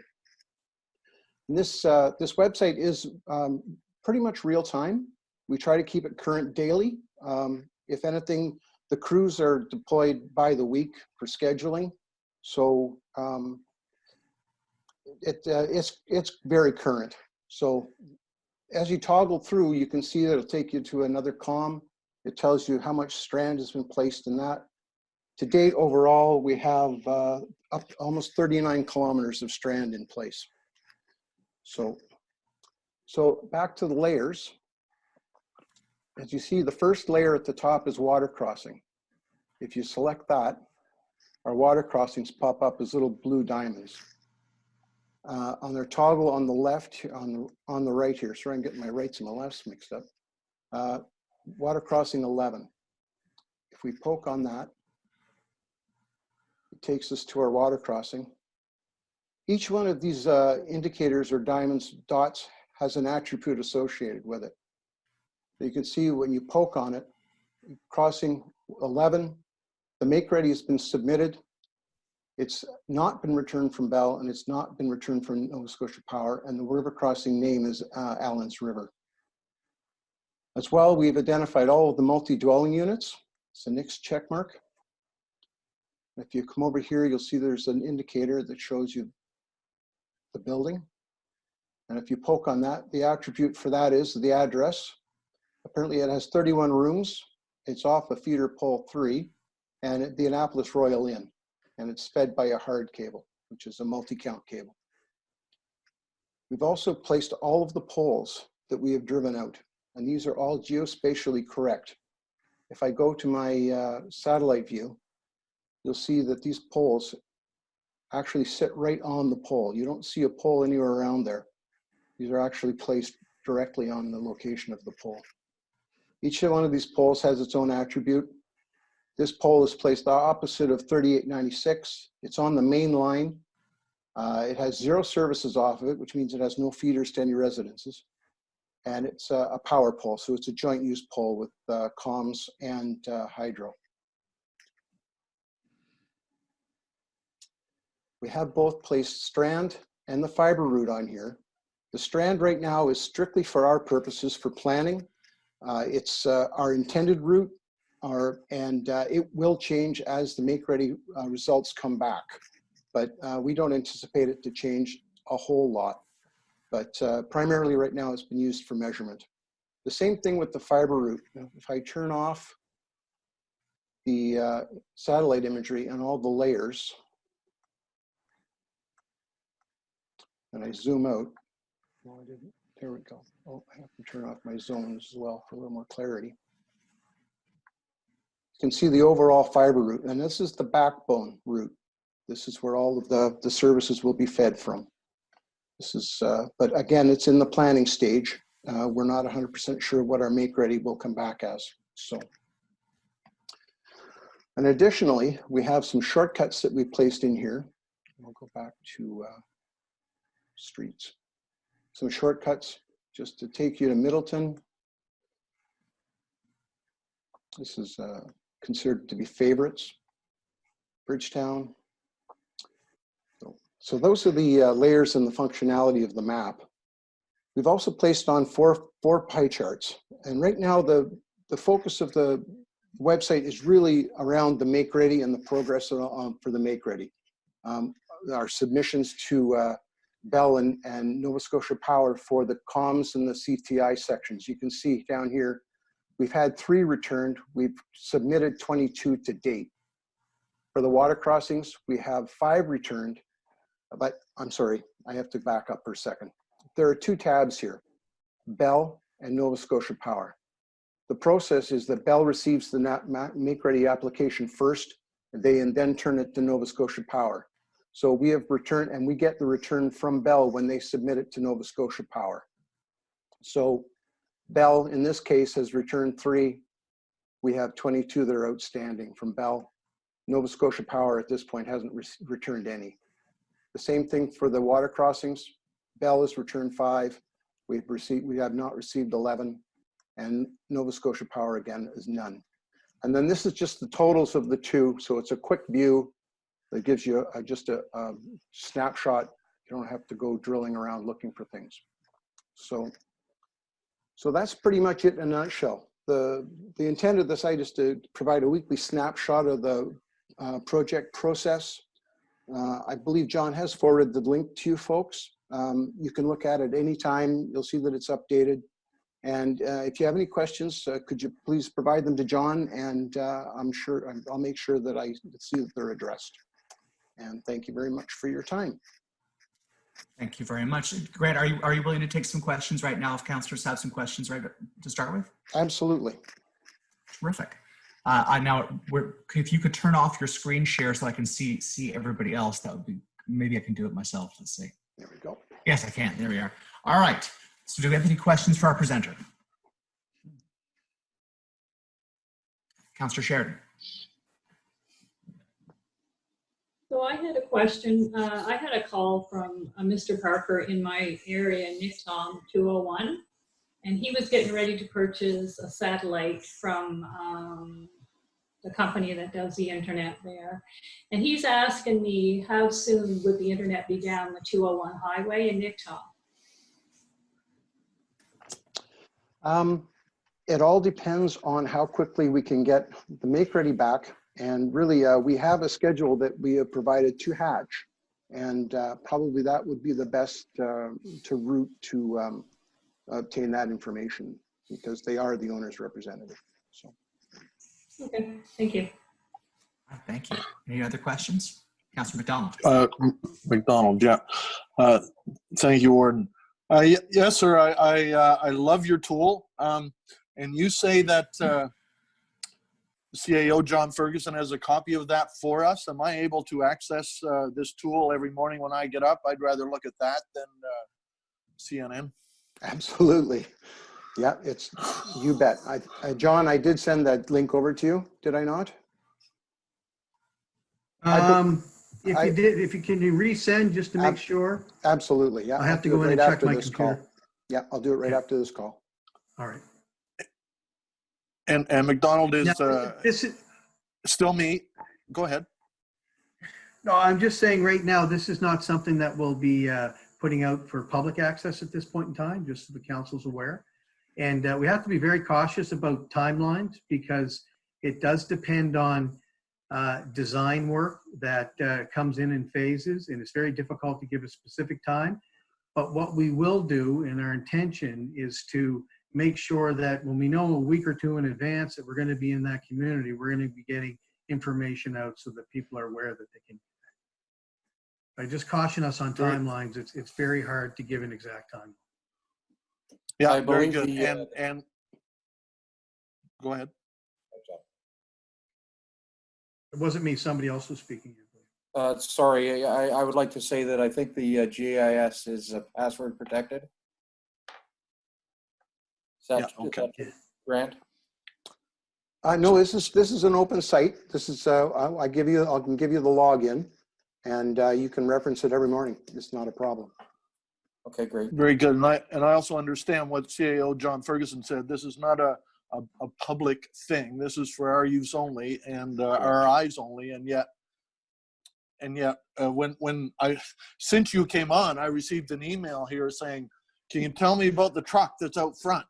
And that happens to be in that first zone, right? I represent that area, zone 1. And it was, I was going to tell you, hey, I know where your truck is. But I can answer a resident in regards to their queries from the best I can from this tool. I think it's very valuable, and it will save me pestering other people. I can make my best guess or answer a few questions from your tool. I really appreciate this. Thank you very much. Thank you. John, question for you. Will there be a point at which this site could actually be shared with the public? That's a good question. I think in sections we could. I just know from our discussions at our meetings, it's not something, it's going to generate a lot of questions. And that's partly the reason is that we want to be able to deal with the questions from specific areas or we'll get overwhelmed. And so that's why it's about doing it in segments. Makes sense. Thank you. And it's still strand, correct? We're not stringing fiber yet. We're still stringing strand. Is that correct? That's correct. Yes. Thank you. All right. If there's nothing further, I'm not seeing any other hands. Right here. Oh, Councillor Gunn. There he is. Thank you. So, get the gentleman's name right here, Grant. So my question is, what's the plan to deliver equitable service to the southern districts of the county and the eastern districts? I mean, a lot of those roads, and my point here is, a lot of those roads have already been brush cleared around the lines, and so they're ready to go, the hanging strand. And I'm getting a lot of calls from citizens in that area. Sorry, Grant. Thank you, John. If I may. Thank you, John. Eagle Telecom is building a fiber core. We're borrowing $13 million to do that project. The CTI application, our success on the CTI application was that we were building a core and that we could light up those octagon areas identified in the CTI application process. So we had to demonstrate that we could bring internet to that area by fiber optic cable. So we're building fiber optic cable to certain points that will go so far towards Highway 10, so far towards Highway 8, so far towards Bear River. Part of the obstacles that we faced is that the density of the population gets so low in certain circumstances that the business case to deliver a fair and equitable price is not there. The capacity has not been reached. So we have purchased 4 towers, as council knows, and our objective has always been to reinvest in the system. So we do intend extending internet, the best possible services that we can provide at a price. And what we will provide will be excellent. It may not be fiber optic right off the bat, but it'll be based on a fiber optic signal going to a broadband wireless system. And it'll be adequate that you will not see the problems that some of the wireless systems have right now when they get overwhelmed with customers. So we do have a plan to go forward. And as a result of what we're building, the objective is that when it starts to bring in further revenues, which we think is extremely high, then we'll have money to reinvest in fiber to extend it further. So it's about building capacity while providing internet service at the same time.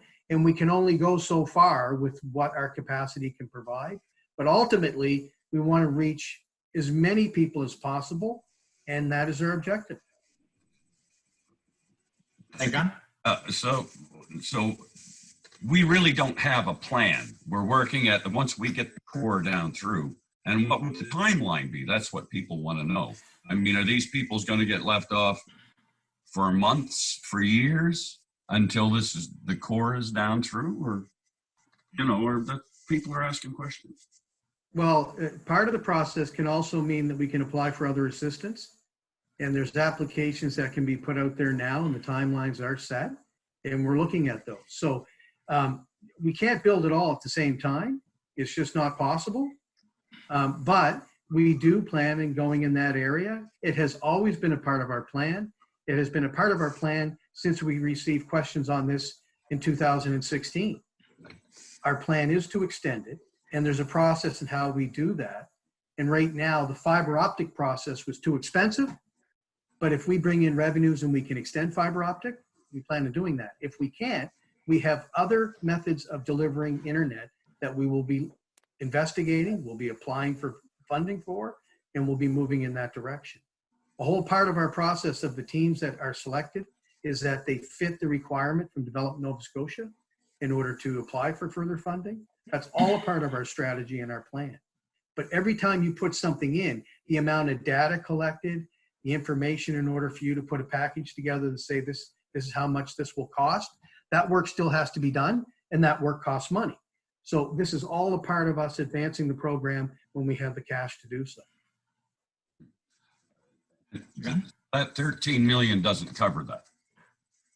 The 13 million basically is a core build that allows us to extend off of it. It's really, if we want to refer to it, it's the first phase. Part of what we're doing, we have to meet the timelines of other funding criteria. So we're going to have to start the CTI project this year and get that built and operating. And then we can apply for other grants and we can move out further. But everything that we do is done in phases. Even a design for one of the quadrants that Grant showed on a map, that has its own design, and that may have its own design before another quadrant has a design. It's all done in phases. And so we've designed this project to build what we can with the money we have.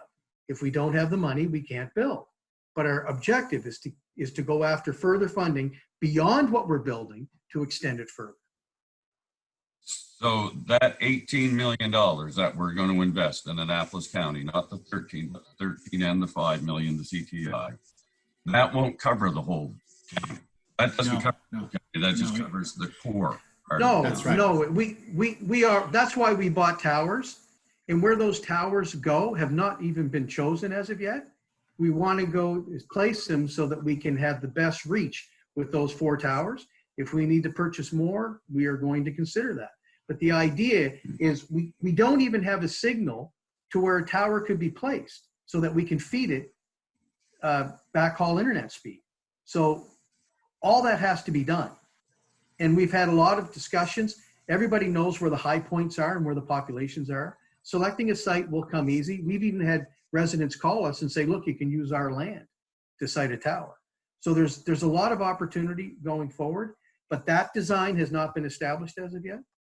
But our plan is to go there. We may also have additional funding opportunities that come to us sooner than we anticipated, because the federal government will be probably putting together some stimulus packages to promote development right across the country. I know that FCM is in conversations with the federal government on that topic right now, and one of the things that is being specifically requested is that the federal government increase its commitment to broadband connectivity, because since so many municipalities need it, and since the federal government will be funding additional projects almost certainly as the COVID-19 restrictions are lifted, we're hoping that this is one of the ones that they decide to put more money into. And that might mean that we'd be able to start planning for those next phases even faster. I'll leave it there for now. Thank you. Thank you, Councillor Gunn. All right. Any further questions, folks? Councillor Hemming? Just an observation. Karen. Sorry, Councillor Hemming, let me just go to Karen for 1 second, just in case yes, no, Karen? I just, before you move on to another topic, I'll need to have the host return to me. Oh, of course, yes. Thank you. So that I Councillor can Hemming. continue recording, yeah. Yeah. Councillor Hemming? Great, thank you. Grant, I just want to thank you for your presentation. You started off by saying you're not 100% comfortable in this role of doing a presentation. I think you did extremely well. It's very clear and excited about this potential. I think some of the confusion to me always is when a municipality decides to, in a sense, go into some sort of partnership with private sector to supply a service, it can often get squirrely. If it's just the private sector, you're very, the private sector, you're very comfortable in saying, once we get it all worked out, we'll let you know. But when it comes to the political process, constituents are always looking for information that we can't always provide. And so that makes it a little bit difficult. But and I've said this before on numerous occasions, what I'm absolutely excited about is we have never changed our plan in 4 years of how this is going to roll out and who we're going to serve. Timelines have changed, costs have changed slightly, but in terms of our initial commitment to supply as much of the county as we can with the highest speed access that's possible, we committed to doing that. and we're doing it. So it's been a long process, but I'm glad, Grant, that you're aboard, and I appreciate the work that you're doing. Thank you. Thank you very much. Thank you very much. All right. Well, if there's no further questions, maybe Grant, if you could give host status back to Carolyn so that we can get our recording going again. I would love to. Thank you very much for your time. Hope you all have a great day and stay safe. Thank you. You too. Thanks so much. Bye-bye. All right. Okay. Would folks like a break, or should we continue? Let's continue. Let's continue. All right. That's right. Let's go. All right. So now we are on back to our capital budget. So Stephen, you're back on. I believe we left off at the Bear River Comfort Station. We've, I think as early or late as last week, where we want to put it, we have confirmation of funding of one of the funding partners. I think we have to get all our other funding straight and then to move this project forward. And again, this project is in the loop because of all the funding partnerships we have with various agencies and other municipal jurisdictions. So that one, we're asking for approval of. The transfer site development, that's phase 2 of the development for the public drop-off site. We'll be constructing this year for the public to access the site. But the transfer site itself is planned to be open on this coming Tuesday to move the curbside vehicles to the transfer site and then to move the various classifications of waste and recyclables to their final destination. The artificial turf maintenance is for obviously the new sports hub in Bridgetown. We had a tour of the facility, a partial inspection turnover with the province last week.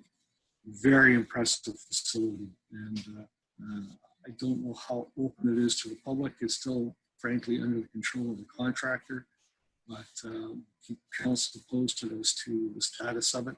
We're working through those final approvals and transfers with PIR as we move forward, but it's very impressive.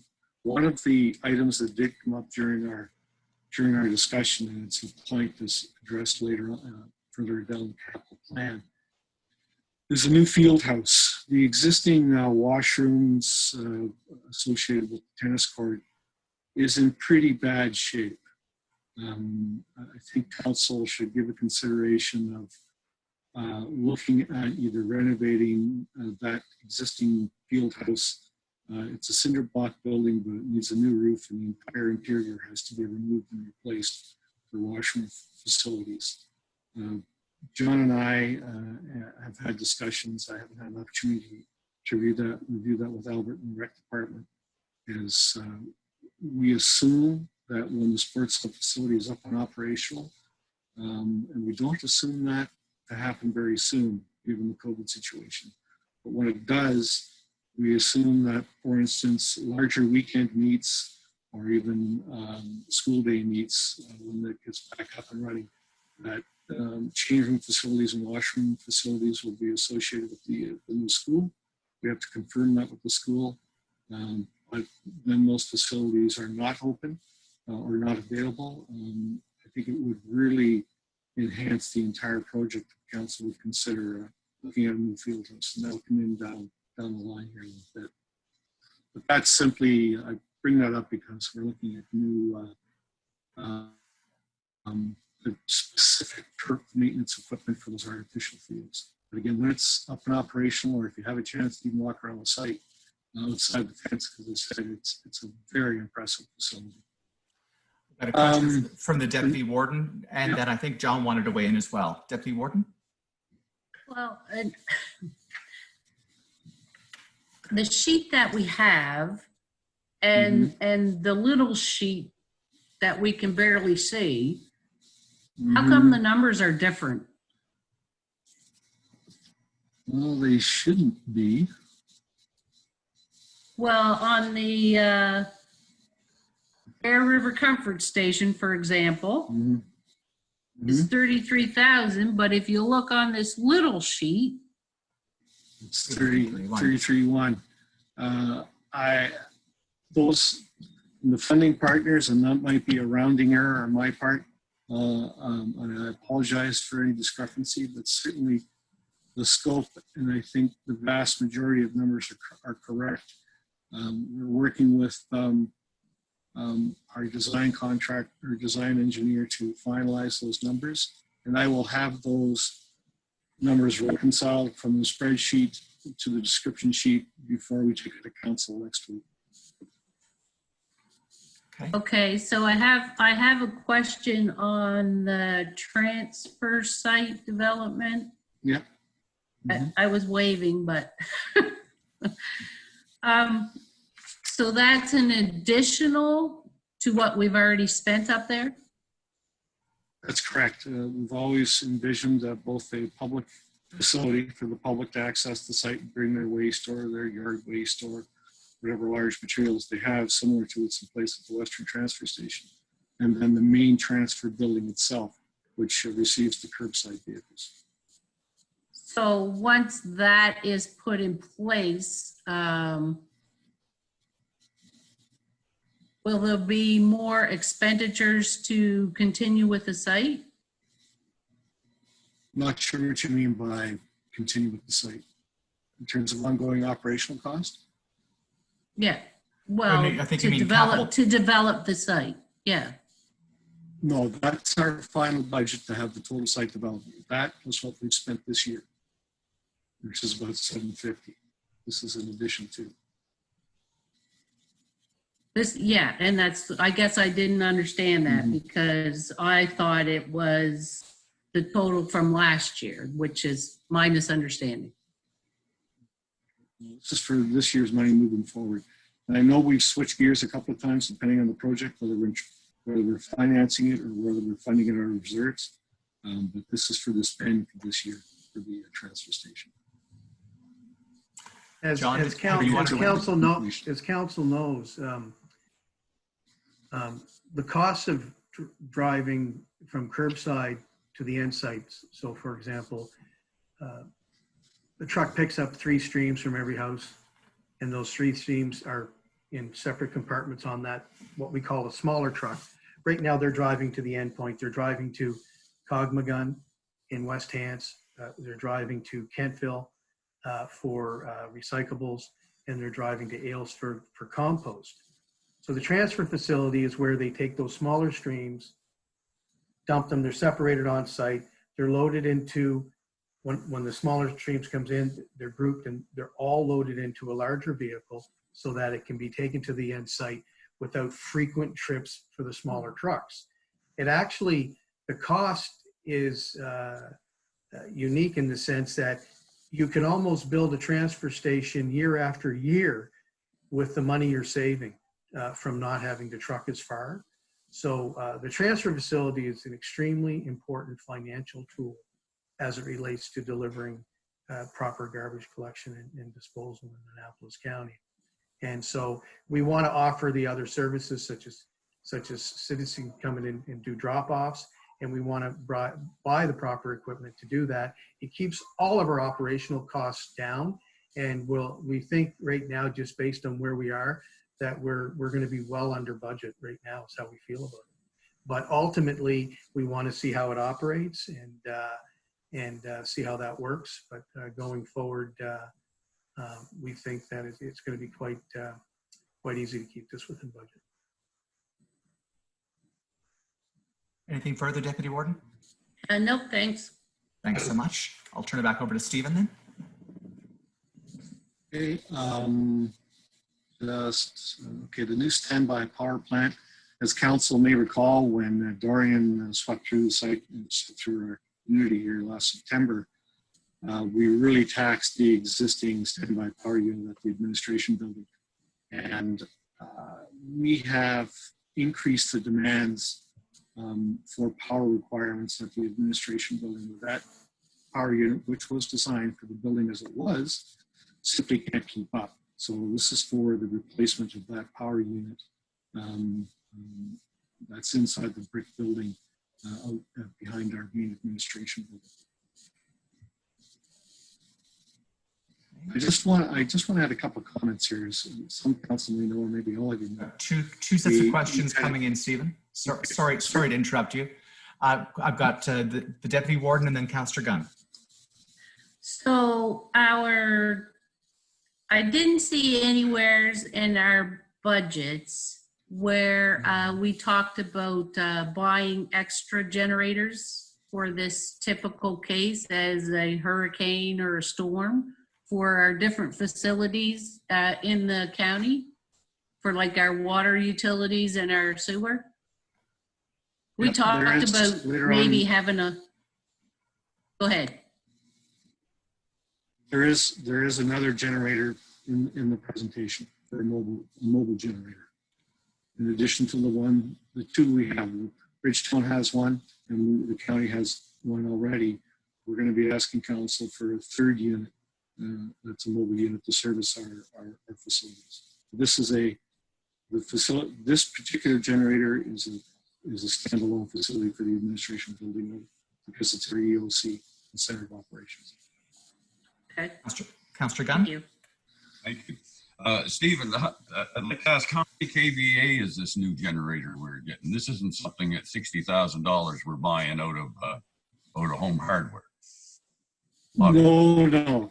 This is provides three-phase power. It can be it really adjusts itself depending on the power load, so it's a lot more efficient. And what I was going to step into was the way our operations staff managed to work our mobile unit when it was available to hook up to the building last year when it was very obvious the existing generator couldn't supply us enough power for the building. And I just wanted to let council know and pass out kudos to our operational staff to make that happen last year. My other follow-up to that would be, it is a diesel generator we're talking about. Please don't tell me it's a propane. Correct. The other thing is, would this be able to move? If we go to $60,000 expense into putting a generator in this facility in Annapolis Royal, I mean, if in, I don't know, I'm going to just guess 5 years' time, we're looking at a new central administration building for Annapolis County, could that generator be moved at that time? Is this something that is going to have some last to it? That's what I want to know. Yes.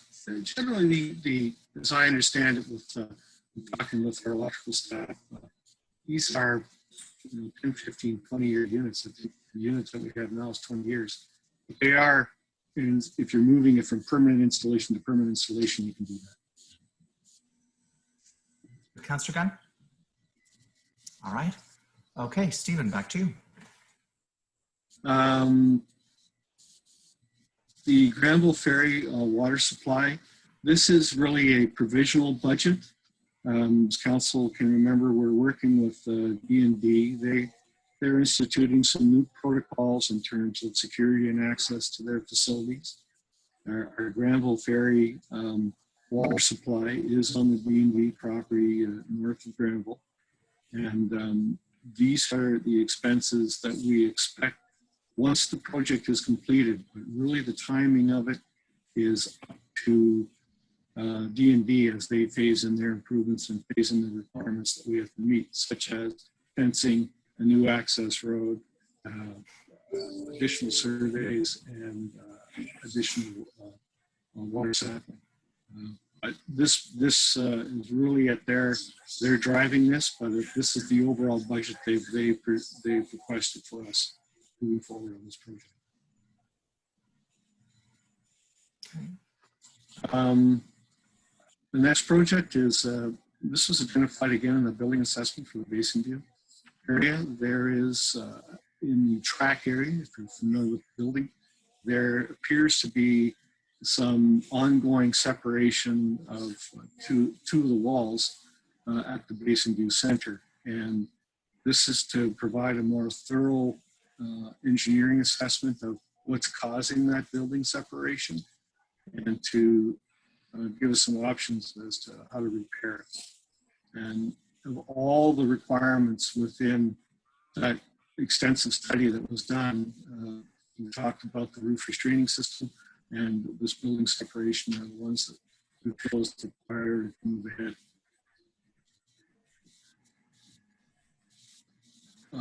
Mr. Warden, I'm just looking at my spreadsheet, so if there's any questions, just let me know. Okay, I've got Deputy Warden and Councillor. The Richtown Sports Hub. Yep. Oh, Stephen, just a second. Go ahead. When we got the assessment done for the Basin View, I asked at that time if councilors could have a copy of that study. Are we going to receive a copy? Yeah, I apologize. We were looking at making that presentation in a public document at that point in time, and then the COVID situation happened. So I'll review that with the CIO. Well, no, I just thought if we had a copy. Document. Yeah. Mm-hmm. But I just thought if we had a copy, if we had any questions, we could ask them at that time. Sure, I don't believe that's an issue. And I would ask for those that want them, it's a fairly extensive document, to just send an email to me and I'll get them either paper or digital, whichever way you want to receive them. Okay, thank you. That's what I've done. Thank you. Could that document be sent on SharePoint so that we can have it in other or something? Yep. That's probably even a better solution, actually. Perfect. I'd like to. I think if everybody received it that way, we'll all have the copy, and then we can refer to it when we need to. I had a question about separation. You're talking about the separation of the baby. Is that like? Are we talking about the brick parts outside? Is that what you're talking about? Both. There appears to be on the interior walls where the drywall is, there's right at the corners, there appears to be a separation. It's very minor, but it's increasing slightly over time, and before it becomes a major problem, if it is a major problem, we want to just do a little digging, literally, have a look at the foundation and see if there's any issues there that need to be corrected. So it's inside and out, is what you're saying. Yeah. Thank you. All right. Okay, Stephen. The field house I touched on earlier to give consideration.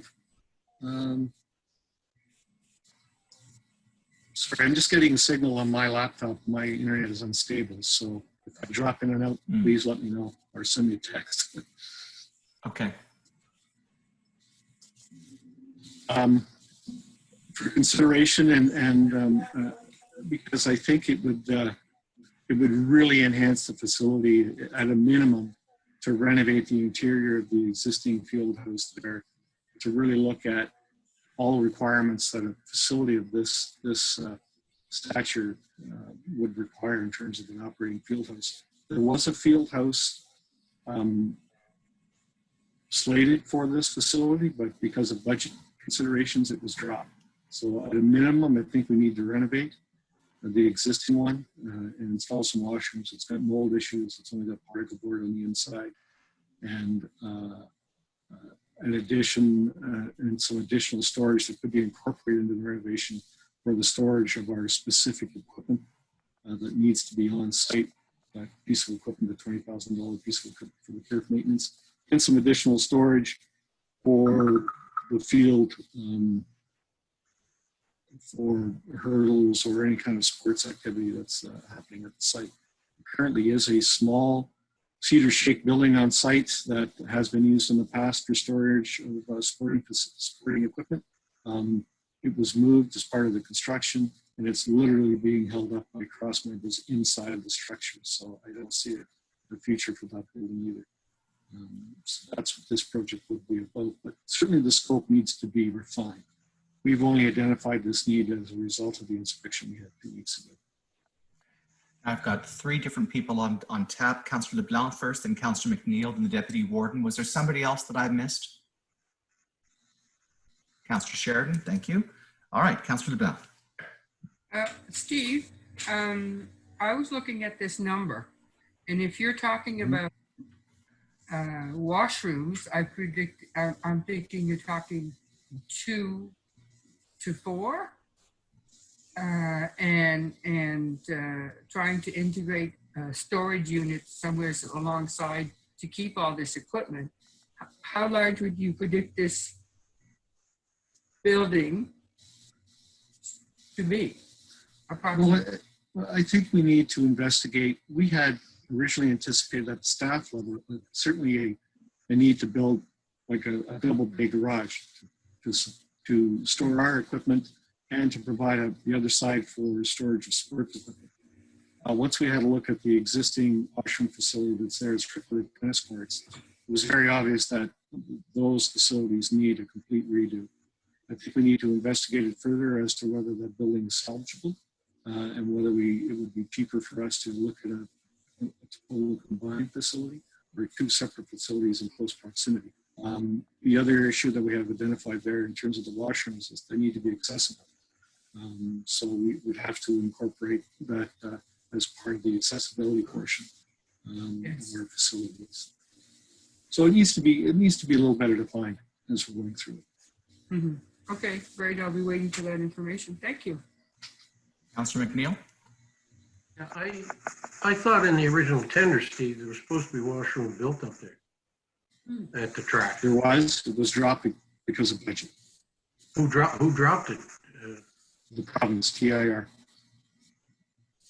$400 and some million, and they dropped a washroom?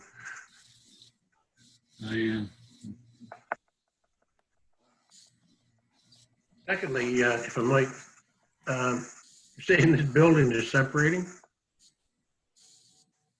Basically, yes. Maybe it's time we seriously started looking at a new building, folks. Just my thought. Okay, thank you. Deputy Warden. Well, and that's my questions. I mean, they built this beautiful track and recreation facility, and they're not willing to support washrooms. Like, is there any way of going back? I mean, I don't feel that the county should be on the hook to build the washrooms and storage facilities when the province is the one that started this project and they're handing it over to us. So I would think it would include washrooms. Stephen? My interpretation of it, it's kind of been an iterative process as they move through the construction phase and the budget requirements and any kind of budget cuts they made. They did what they did. The current washroom facilities associated with the tennis court are ours. They've always been ours. There was certainly deficiencies identified in the original SNC 11 report when we looked at when we looked at the incorporation of Bridgetown into the county.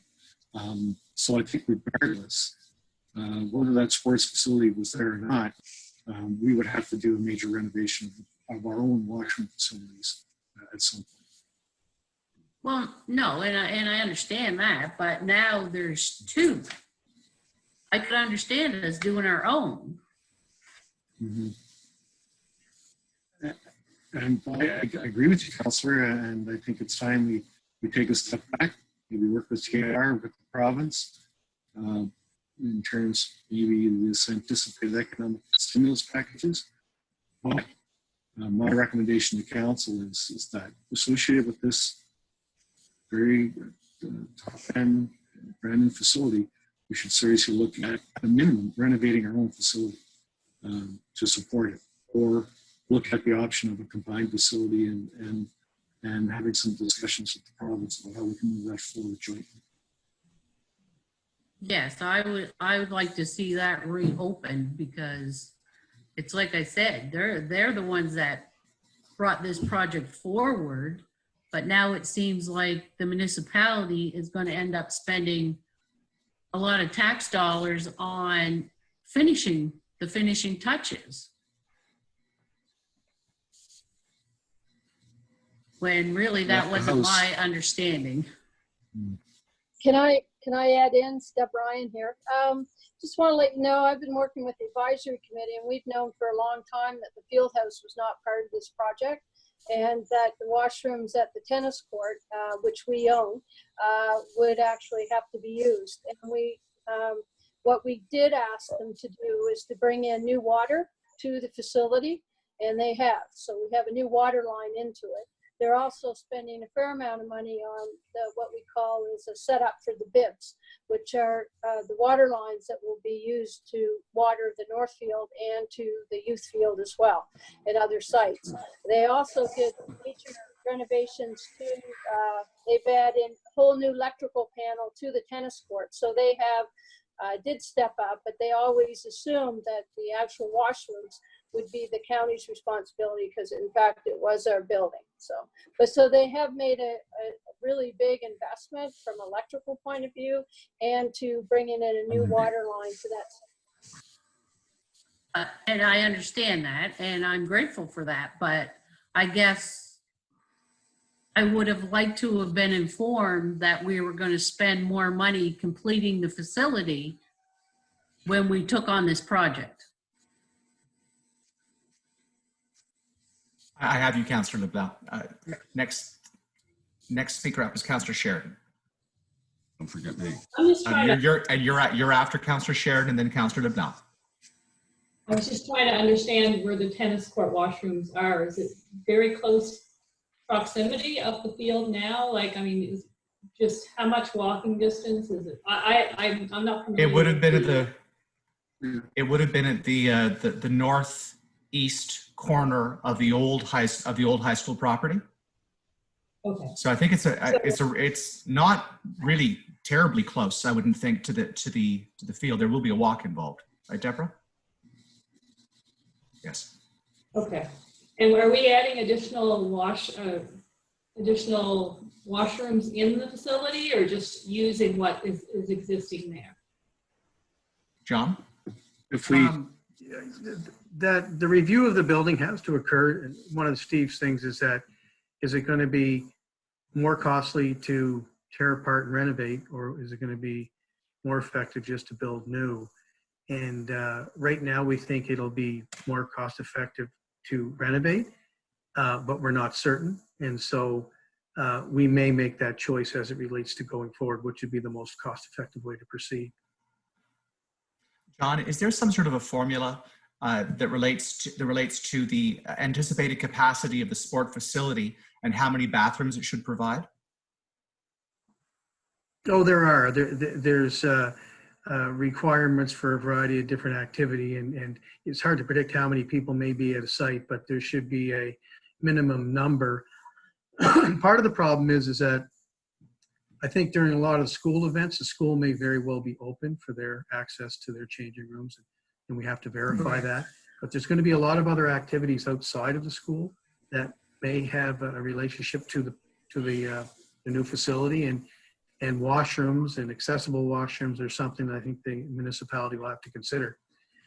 We didn't know that the field house was not going to be completed, I think for financial reasons, until late in the process. It's not something that we've known from the start as well. Thank you. Thank you. Councillor Gunn. Thank you. There's a couple of questions there. I'm writing down. So the artificial turf maintenance, that's $20,000. Now, weren't they going to give us $5,000 a year for the treatment on the track, for the track part of this? I'm going to go on here. And isn't this the electrical? Well, they had to upgrade that anyway for the lighting. They've got fabulous lighting there on that track field, and everything lit up very well. So they had to upgrade the electrical anyway in order to install what they wanted. So I want to get to another point here. Isn't this like buying a new car? We're letting them decide what options they're going to give us, the government. And to go on that further, when I buy a new car, if they don't give me what I had been expecting. Do I have to accept it? And have we accepted the ownership of this track yet? And do we have to? Thank you. That's all I can say. I believe that we have. We've expressed our intention to own the property, and it's not transferred as of yet. I think there's still some completion of work on the site that still has to occur, and then it'll be completed. I think at that point in time, it's being transferred to the county, and our intention is that we're responsible for the operation and maintenance. But your point's well taken, Councillor Gunn. We had okay, I'll leave it we had an understanding of how this was supposed to work, and we anticipated receiving a completed facility. It certainly is a surprise to me to learn that the bathrooms, which were part of the original concept, are not going to be built by the province. I'm very disappointed by that. However, at the same time, we recognize the value this facility is going to have to the region. It's going to be an economic driver, and if we're able to make up for the budgetary shortfall because the province wasn't able to manage that part of the build, I think we have to support the facility for it to have any chance of being successful. Part of the thing too is understanding how people will interact with the field and what some expectations will be. There'll be a lot of community use over there, whether it's on the grass fields or whether it's on the artificial turf. The one thing you will notice is if there's no washrooms, we'll be getting calls. And this is really about providing something that if you have a major public facility like that, there should be some washrooms. So that's our position on it. I won't get into, why it was or why it wasn't, but ultimately I believe that we should have that at that site. Councillor LeBlanc. Thank you. I think from the beginning we were asked if we would take it over as part of our county assets because they were going to be putting millions and millions, and it would also be the economic driver then it would be. I'm kind of disappointed about the washrooms, but however, it's clear that we need them because I'll tell you right now, if the events are during the school week, schools will be open. If it's on the weekends, don't count on schools being open because that would be having to hire somebody to come in to sit there or just to be vigilant for the safety of the school and people coming in and out. So having said that, I know that we probably are going to have to put X amount of dollars in this facility and it has to be accessible. So maybe it's a good time to be looking at an accessibility grant to see how much money we can get out of it because that it's divided into girls and boys washroom, we need it on both sides. It is or that it isn't, then each individual washroom has to be, if it's in 2 lots or in 2 buildings or however you're doing it, that certainly has to be accessible. Even to go get the equipment, as far as that's concerned, everybody has to be able to access that building properly. So maybe it's something that we could bring back to the province and say, okay, this is what we need. This is how it's worked out. We thought it was part of it, but what grants are there out there and what can you provide to us? It doesn't hurt to ask. It will hurt if we don't ask. So maybe it's just get out there and just write a letter or ask them directly to see what we can do on both sides. Because when this is done and everything is back to semi-normal here and the field is going to be used, it's going to be phenomenal because there's sports going on all the time. So that's all I have to say, that I think there should be one way that we should just contact them and do an ask. We can't lose. Thank you, Councillor LeBlanc. All right, are we ready to go back to Steve and continue with the list? Maybe Stephen, go ahead. I just wanted to address Councillor Gunn's question on 20,000. The 20,000 is a very supported expense for that new equipment. So that's where that money comes from. If that's the money he was referring to. I think it's been a bit of a bouncing ball, whether it's 5,000 euro or all lump sum. But my latest understanding is it's all going to be one lump sum, and that's what's supporting the purchase of that equipment. In street design? Yeah, thank you. Queen Street Design. I had requested and council approved last year for a $50,000 project to look at the total, essentially the total reconstruction of Queen Street. We have some very, very old infrastructure there and some unique challenges in terms of the sidewalk and whatnot. It requires a full upgrade.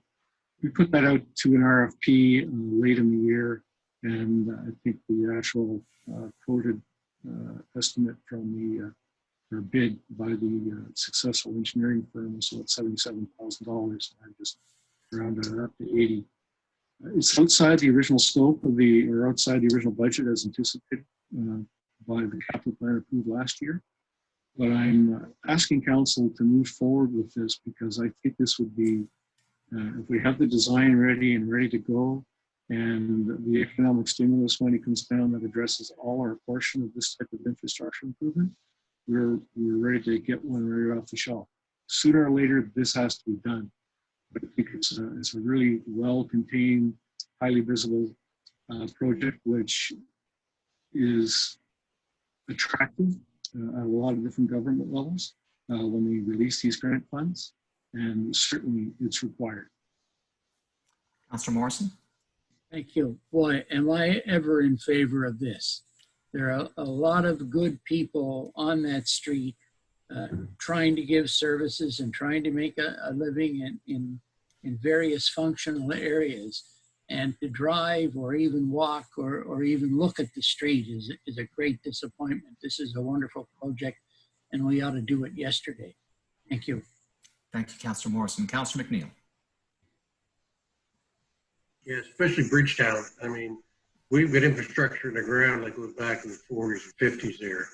And if we don't repair or put in new infrastructure as we're going to be in big trouble because we're going to have to keep digging up stuff that we're doing to replace stuff we should have been replacing as we're going along. That stuff has been in the ground for years. That's right. Thank you, Councillor McNeil. Okay, back to Stephen. Oh, sorry, Councillor. Comment on that. We actually. So what was the number that Steve gave? You cut out there for a minute for me. Council had originally approved 50,000 as yes. That was my estimate to provide engineering service and design and construction. But we put it out for RFP, and the lowest bid, qualifying bid, was 77,000 change. And I just rounded it up. Oh, okay. Thank you. Sorry. Okay. Just to comment on the aging infrastructure. It's Nova Scotia. There's a lot of aging infrastructure because we're first communities. But there's actually still wood stave pipes in the ground down there, and there's no lack of justification for the need to upgrade that infrastructure. Holly, did you want to contribute? I saw Holly waving your hand a minute ago. Did you want to speak, Holly? Yeah, I'm not seeing the transit bus here of 650,000 or 600,000 gas tax, and you've only got 445,000 there, so you're going to be short 200,000. I'm also not seeing anything for the village of Lawrencetown. They only asked for 50,000 or.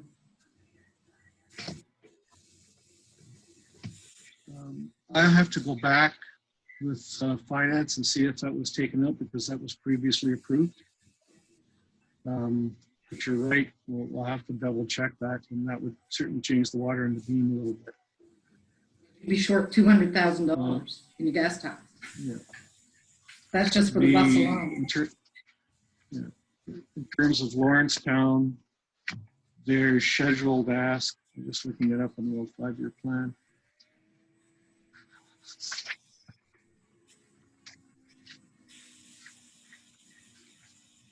A second here.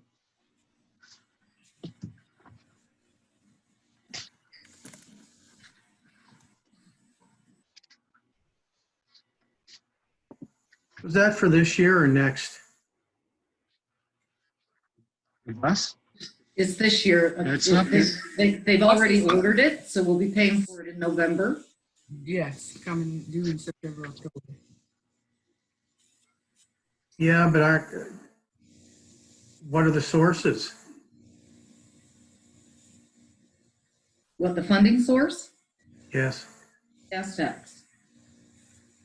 No, they were using some of their own capital that was in No. their reserve. That's for the bus next year. We agreed to buy the bus this year. Okay, so gas taxes this year, the other source of Right. funding is the following year. Right. So if it hasn't been included in those reserve balances, yeah, we'll have to sit down with You'll have to cut finance to- and make some recommendations.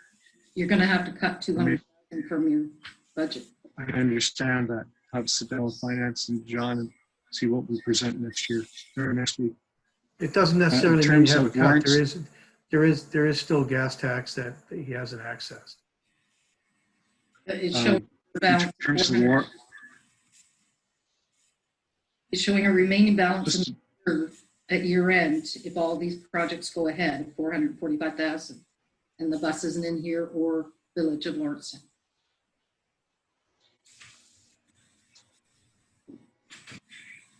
just in terms of the village of Lawrencetown, their scheduled ask for 2021 was for 25,000. But you're correct, it's not in this plan yet. 25,000? Yeah.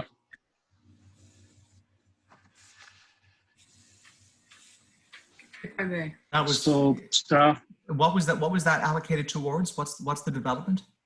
That 25,000.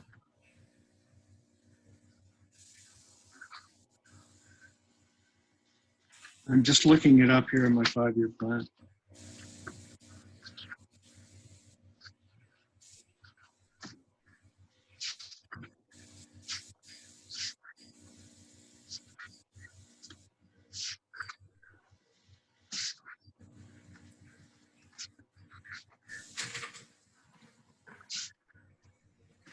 If I may, Mr. Warden. Councillor LeBlanc. Just, we had decided that we would take the money out of gas tax for the King's Transit bus, right, the new bus. Is there a possibility, now we'll be shorter on the other bus, but can we take half, if things need to be switched around, can we take half from our gas tax and take half of the money that's stored at King's Transit for our next bus and work it that way? I mean, And that would, in order to space out the gas tax allocation over 2 years, as opposed to doing it all in one shot. yes. I mean, there's is that a possibility? Holly left. Holly's left. I'll direct it to Well, John, perhaps then. We'd have to look at it. It's possible. We'd have to look at it to determine when they actually are purchasing the bus and when they call upon money. It may be They've already purchased. straddling fiscal years. The question, Holly, was would it be possible for us to use part of what we have in our capital reserve at King's Transit and only use half of the gas tax that was intended to be used to acquire this bus? Because if the purchase of the next bus is in the following fiscal year, that way it might remove the pressure on our gas tax fund. So how much do we have in our gas tax or capital reserve? I don't know. We wouldn't have enough. Okay. There's only 100,000 in capital reserve. Yeah, it's the next column. Referring to the We only have transit. 86,000. It's the money that we have at King's Transit from the grants from the government we're talking about. There should be. Well, I think we had already told Glenn that we would use our gas tax. So that was probably a year. I want to double check on that. Holly, I'd like to double check in that. I'm not sure if we were. And plus we have to think of the fact that the bus price went up as well. That would be the other part. Mm.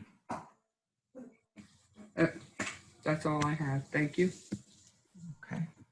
All right. So that's something to be looked into in that case. Stephen, do you want to continue? Stephen? Just on the Lawrencetown ask, it's the way they've described it is a village energy generation. So Okay, I think we're looking at putting in a small hydro project. Yeah. Okay. Oh, that's what it was. Yes, that's what it was. I remember now. Okay, thank you. All right. So, new standby power plant? Or Okay, we there's, I think we've we're already at dealt with the, that. No, that's for yeah, that. No, we're past that. Sorry. Right. We're at the Cornwallis Park, a replacement of the disinfection system. Replacing our chlorine system with a UV system. I believe it's going to come in cheaper than that. We've been working with their engineers and supplying companies. I think it's more like 70,000. But for now, I'm asking to leave it there. So this has a major impact on operational costs too. In terms of eliminating the need for chlorine, and we continuously douse our treated effluent with chlorine. It will no longer be required. And for us to deliver the chlorine, we continually have water running into the treated effluent, and that will eliminate that water consumption also. So it's very beneficial from that side. And at the end of the day, although I think there's been some flexibility, I think there's going to be a change in the federal regulations about what we're able to release into federal waters, and chlorine is not going to be allowed. So it's just moving at pace with the technology and the changing regulation. The Cornwallis Park.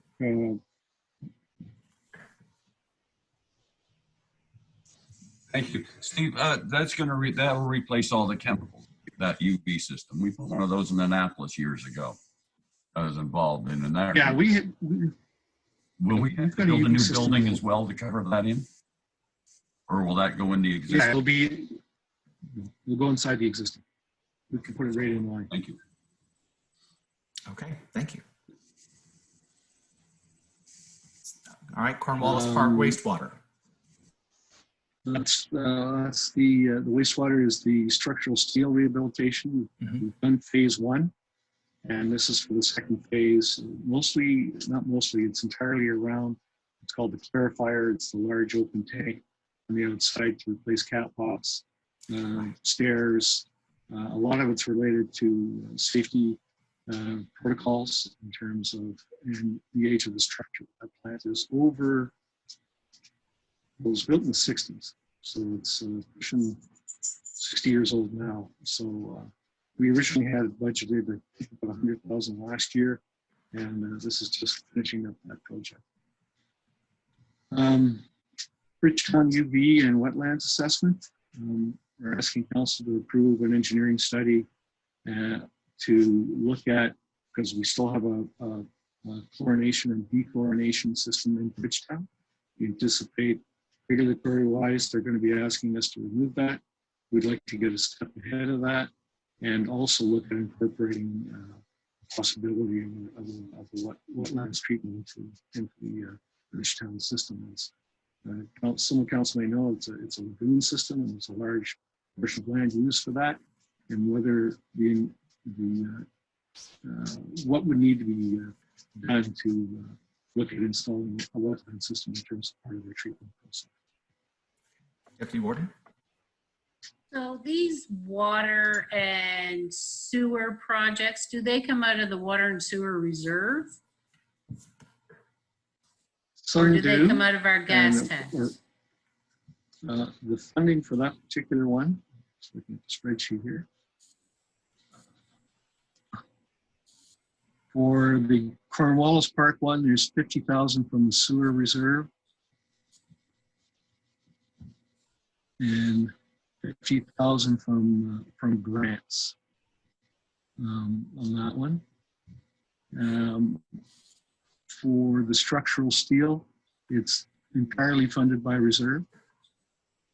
And for the Bridgetown UV system, it's entirely funded. No, there's 10 coming from the sewer reserve and 10 coming from grant.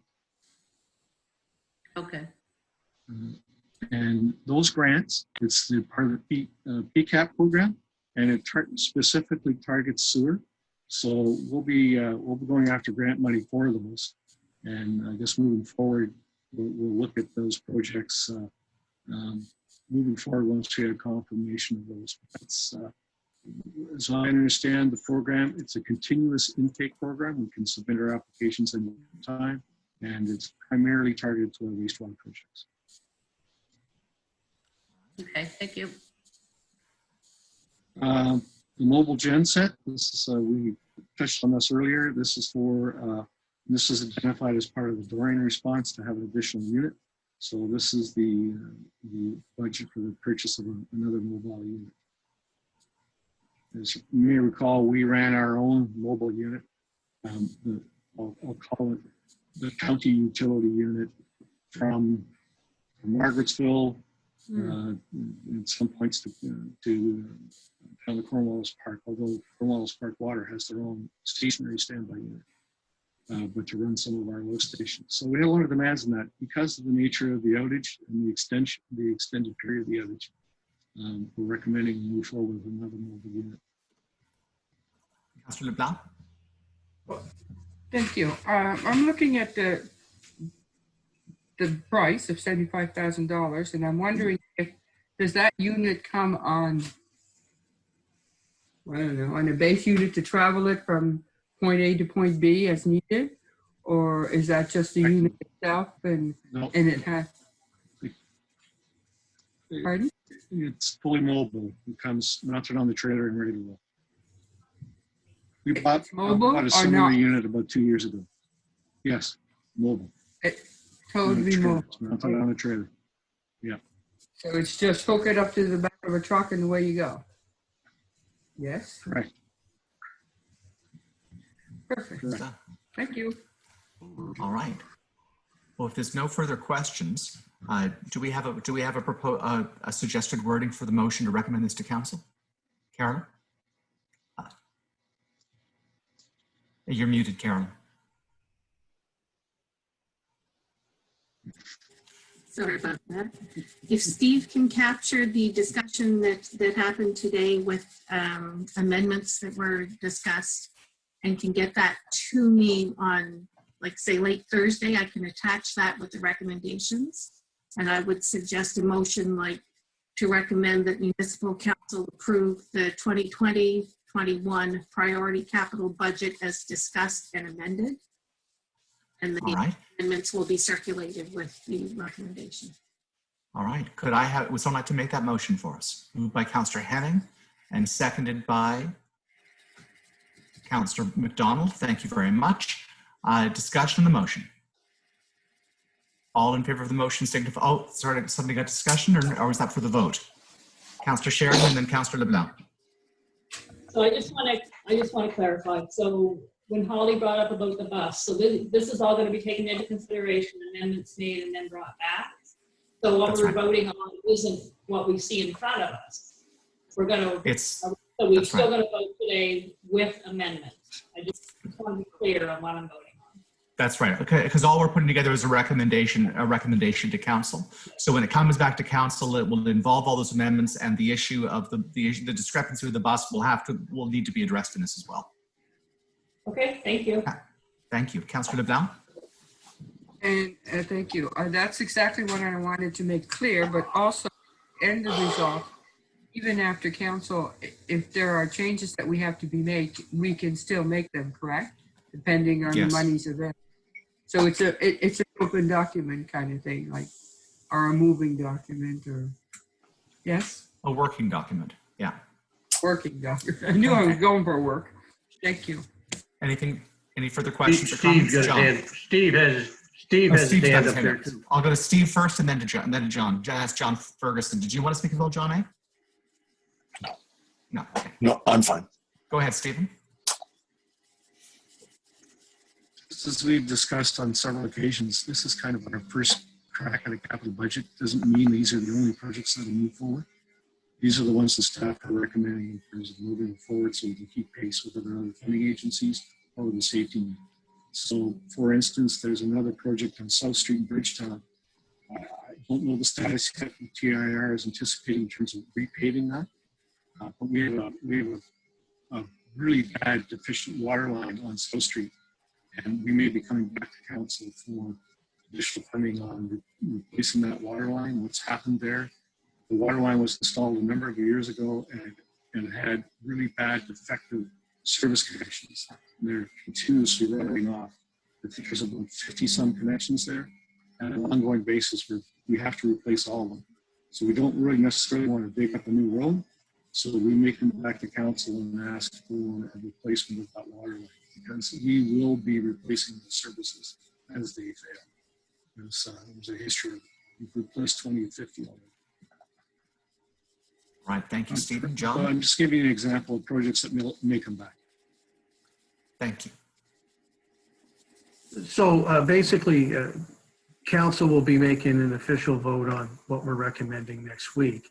So just so it's clear, council intends to proceed based on this plan. Now, with that said, if there's any circumstances that arise that require us to come back, we will do so, and we'll be flexible. When you vote on this, this means Steve can, communicate to the province to include them in a tender call, or if there's a study that needs to be done. Our intention is to move forward with these projects, and I want council to be clear with that as well. Obviously, if there's circumstances that arise that we have to back up, we'll come into council. The intent is to proceed. Anything further? All in favor of the motion to recommend to council signify by saying aye. Aye. Aye. Nays? Nay recorded. Thank you. So there's one nay. The motion's carried. Thank you very much. All right, let's. Can I ask a question? Yes. Yes. Should we make a motion to write a letter to the government to see if we could find some ways of getting more monies or grants or anything to help us out with the build at the new field? Or is does the conversation that we've already had, can we simply have that indicate direction, or would you like, or do you want a motion to do that? That's the question. So it's not lost. I think all of council would be appreciative if staff in the course of speaking with the province were able to probe everything to see what the province might be willing to do in order to help with that. Mm-hmm. But if we need a specific motion to that effect, Stephen, maybe what are your thoughts? You're You're muted. That's going to be our new saying. We're muted. We'll make some initial contacts with the province in terms of additional funding and look at existing funding programs that are there in terms of what the councillor said in terms of recreation or accessibility, whether we can combine those. And hopefully we'll have some additional information to give you next Tuesday at council. All right. Okay. If there's nothing further in that case, all in favor of the motion signify by, oh, just a second. No, we've already done that. So the next question I think we should need to address. So we've got a report, so we've got an in-camera session. However, it's 12:45. Would people like to break for 15 minutes to grab a quick sandwich, and we can reconvene at 1 o'clock? And what I'll suggest is we can simply leave our avatars or whatever these representations of us are, leave them in the room, just walk away and come back to them. We'll just have Carolyn turn the camera off. All right. Hello, everyone. I'd like to welcome you back to our meeting of Committee of the Whole. We are now on to reports, and our first report is Community Development for April of 2020. Could I have a motion to receive the report? Moved by the Deputy Warden and seconded by Councillor Sheridan. Questions or comments about the report? Deputy Warden. Under the grants, we're going to do them in mid-May, and there's only been 27 grant applications. The council hasn't set a date for that yet either, so. Some organizations aren't meeting. Some organizations aren't meeting, and I think that has a lot to do with it. I think that'll pick up if things start to relax a little bit, but we won't know until that happens. Okay, so should we be setting a date for that meeting? For a recommendation to go to council, or we'll have to wait until next month? You usually. I think you should do a special one for that. You always set a special council session so you can make right at the time, yeah. Mm-hmm. But you have not done that. Right. So and that we should to have it so we can get it done in May. All right. it'll be a short session if there's only 27 applications that have come in thus far. How about the last Wednesday of this month? Just a minute. Yeah, so I can see my calendar. That'd be the Last 20 27th. The 27th? Yep. Does that work for people? I don't think we're going anywhere. 27th of May. 27th of May. Time? Well, this says mid-May. You decide when that meeting is. Uh-oh. In the past, it has been in mid-May. Right. So I'd suggest the 27th I'm at 10 not o'clock. hearing anybody. Can you hear me? We can hear you, Bruce. I can hear you, Bruce. That doesn't work. That doesn't work for me, but you don't Oh, necessarily. it doesn't work. It doesn't work for you, John? No. Turn the volume down or what's going on? Is there another day that would work for you better, John? The next day would work. Thursday the 28th? I'll try something. Hope I don't lose you. I cannot be there in the morning. I can attend in the Hold afternoon. on here. In that case, let's set it for 1 o'clock. I'm sorry. I'm sorry, folks. The 28th of May won't work for me. Hear bits of Michael, but The 27th of May won't work for me. Any other day but that. So the 28th doesn't work. How about the 26th then? That would work, but not the 28th. Would the 26th work for you, John? all in and out. 26th, yeah, it works. Okay, let's make it the 26th then at 1 Yeah, o'clock. 26th. Oh, and that doesn't have to be in the morning. Doesn't have to be afternoon now because Carolyn, you're available that morning. Yes. Well, let's set that for 10 o'clock then. 10? So this is a special council for grants only? That's right. Yes. As long as I'm not working, I'm okay, but. Okay. So Yeah, I can how, do that, but how no do we get our packages for that? They'll have to be posted on the SharePoint. The SharePoint. We'll let you know. Okay. All right. Well, let's. Councillor Prout, are you with us now? I'm going to take that you can't hear us. He can't hear us. Is it his earphone? Oh, he doesn't have it. I get a little blurb now and then. I can see who's talking. May have to put David on the. I don't know. You could. Oh, of course. Don't think Was I that 1 lost o'clock any then? connections or. Was that for 1 o'clock or? 10. Yeah, for 10 o'clock. 10 o'clock. If Dave, Dave's not on any longer. I wonder if someone could poke Dave and have him give Councillor Prout a call.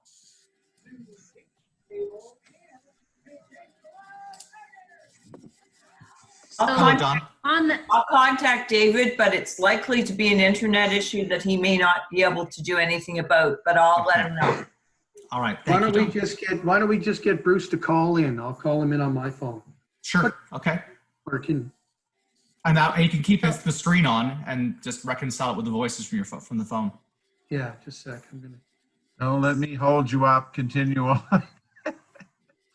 So on that date, I have a district hall meeting, a district councilor town hall. That's right. But all of those will are suspended. Okay. Right. Okay. Can you hear? David, I can barely hear you, but go ahead. I'm going to mute myself here so that I don't confuse the others while they're continuing on.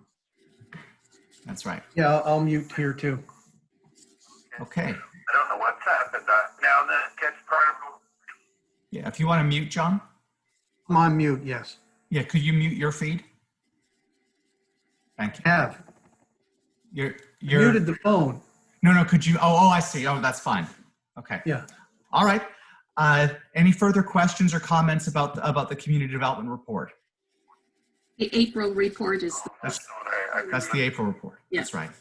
Okay. If there's nothing, then all in favor of the motion to receive signify by saying aye. Aye. Aye. Opposed? You're not on mute, Bruce. Motion's carried. The phone's not on mute. Okay, let's go on. In that case, next we have community development for March of 2020. Do we have a motion to receive that report? Moved by the Deputy Warden, seconded by Councillor Sheridan. Any questions about the contents of that report? Hearing none, all in favor of the motion signify by saying aye. Aye. Aye. Opposed? Motion's carried. Thanks so much. Go on to, let's see, there we are. Protective Services Monthly Report for April. Could the motion receive the report, please? I move. Moved by Councillor Hemming and seconded by Councillor McDonald. Any questions about the report? All in favor of the motion signify by saying aye. Aye. Aye. Opposed? Motion's carried. Thank you. And then we have Protective Services for March. The motion to receive that report. I move. Moved by Councillor Hemming, seconded by Councillor LeBlanc. Any questions about this report? Deputy Warden.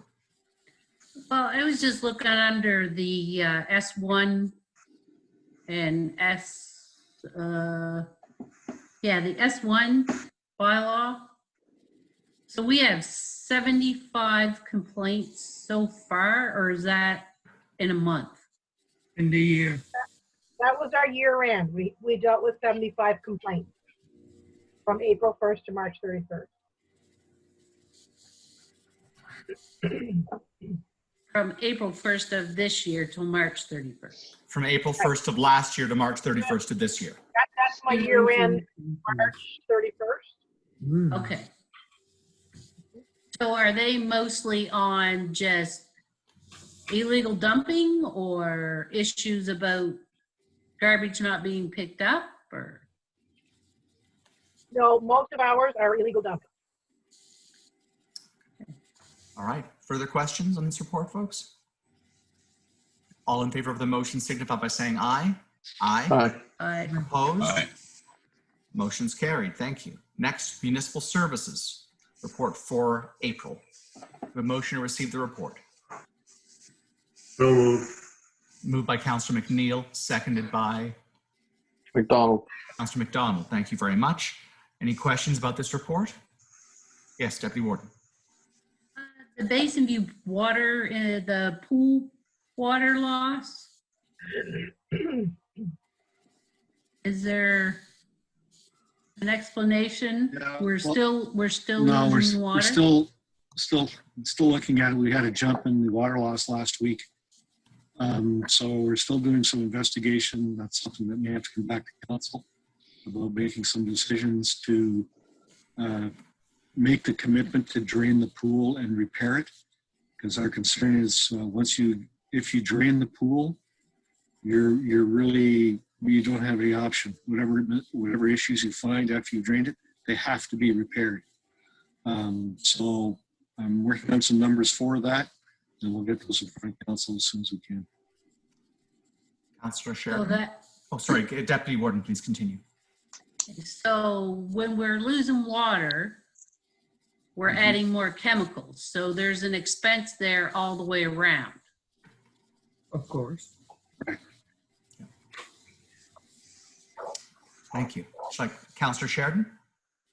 This is probably a stupid question, but does the pool have to be heated when it's not being used? Because it's closed right now. We found that when it runs cold, it increases the leakage. But if you heat up the water, it tends to close up the gaps, and we've called some other pool people, and the Y have called some other pool people, and they recommend to run it at a minimum temperature. We did run it cold there for a little while, and we saw the leakage go up. So we heated up the pool to a minimum temperature. I can't say what that minimum temperature is, but it does affect the amount of water that does leak. So at the moment, the cost per day of the avoidable water loss about $7.50 a day. Do we have a burn rate for the heating of the pool? A daily burn? Let's get it down to that. Chemical?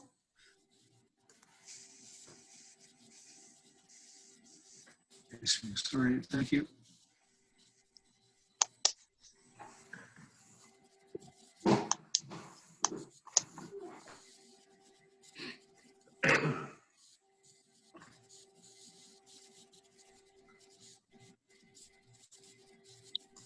sorry, Mr. Warden, can you repeat the question? Do you have a burn rate for how much it costs us to heat the pool on a daily basis? No, I'm not. I can get that, but I just don't have that right now. Because I was guessing that probably that would be significantly higher than $7.50 a day with a pool that size. I'm just wondering if it might actually save us money to accept a larger leak while the pool's closed. That's worth considering, but I think the rate of leak that we're experiencing now, I don't think it'll make any difference. And actually, once we get the water up to temperature, keep it at that temperature, it doesn't cost as much. Okay. But I can we can generate those numbers and we can have them for you next week. Thank you, Steve. Deputy Warden. So would this be a priority thing where the pool is closed? Would this not be the best time to repair something so the Y isn't losing revenue? Like it's losing revenue now, but if they're allowed to open and it's not fixed and we have to shut it down, then they're going to lose even more. Yeah, look, that's on our mind, and that's what Steve has discussed. Part of the issue is because it's a superstructure and it holds so much weight. We're worried that we know that we prevented major leaks after the last problem, but knowing that at some point the superstructure is going to have to be addressed. And if we empty it, that loss of static pressure is going to create other problems. And we won't be able to fill it until we correct it. But it could be a significant cost. We want to proceed cautiously here and really review this. And we have a consultant's report on what that cost may be, and it's not cheap. So we want to just explore what we're doing here as we go forward. Further comments or questions, folks? Steve. All in favor? Oh, Stephen, go ahead. Stephen. Just on that, we have a conference call with the consultant tomorrow afternoon to kind of dig in a little further as to what our options are, and then have a better idea of what we can bring to council and the options that we may have. Okay. All right. Thank you. All right. If there's nothing further, then all in favor of the motion to receive the report, signify by saying aye. Aye. Aye. Opposed? Motion's carried. Thanks very much. And next, we have the CAO's monthly report. Could I have a motion to receive? Moved by the Deputy Warden and seconded by Councillor LeBlanc. Questions about the report? Councillor McDonald. When did he have time to make a report? Good question.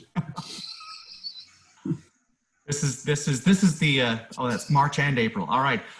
If there's no further questions, all in favor of the motion signify by saying aye. Aye. Aye. Opposed? Motion's carried. Thank you. And let's see. That is the last one. I thought we had one more, but that's the last one. So all that remains in that case is our in-camera session. You folks have the call-in details. I think they were emailed to you. Before we go in camera, Mr. Warden. Yes. I missed my time for my question. May I ask it now?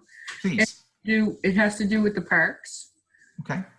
Our parks. And first of all, I have to say thank you to Steve McGinnis for sending quickly the people he sent down to Old Mill Trail, because it cleared out the danger that was lurking above in the trees. So that was really, really considerate to have it done immediately, and everybody was happy with that. But my question is, as I was reading through the report, as I said, I lost the place and I forgot my question, but I now have it now. I saw that there are some trails that are being looked at and cleaned out down the west end. I don't know where it's at, which park it is, but it's in there.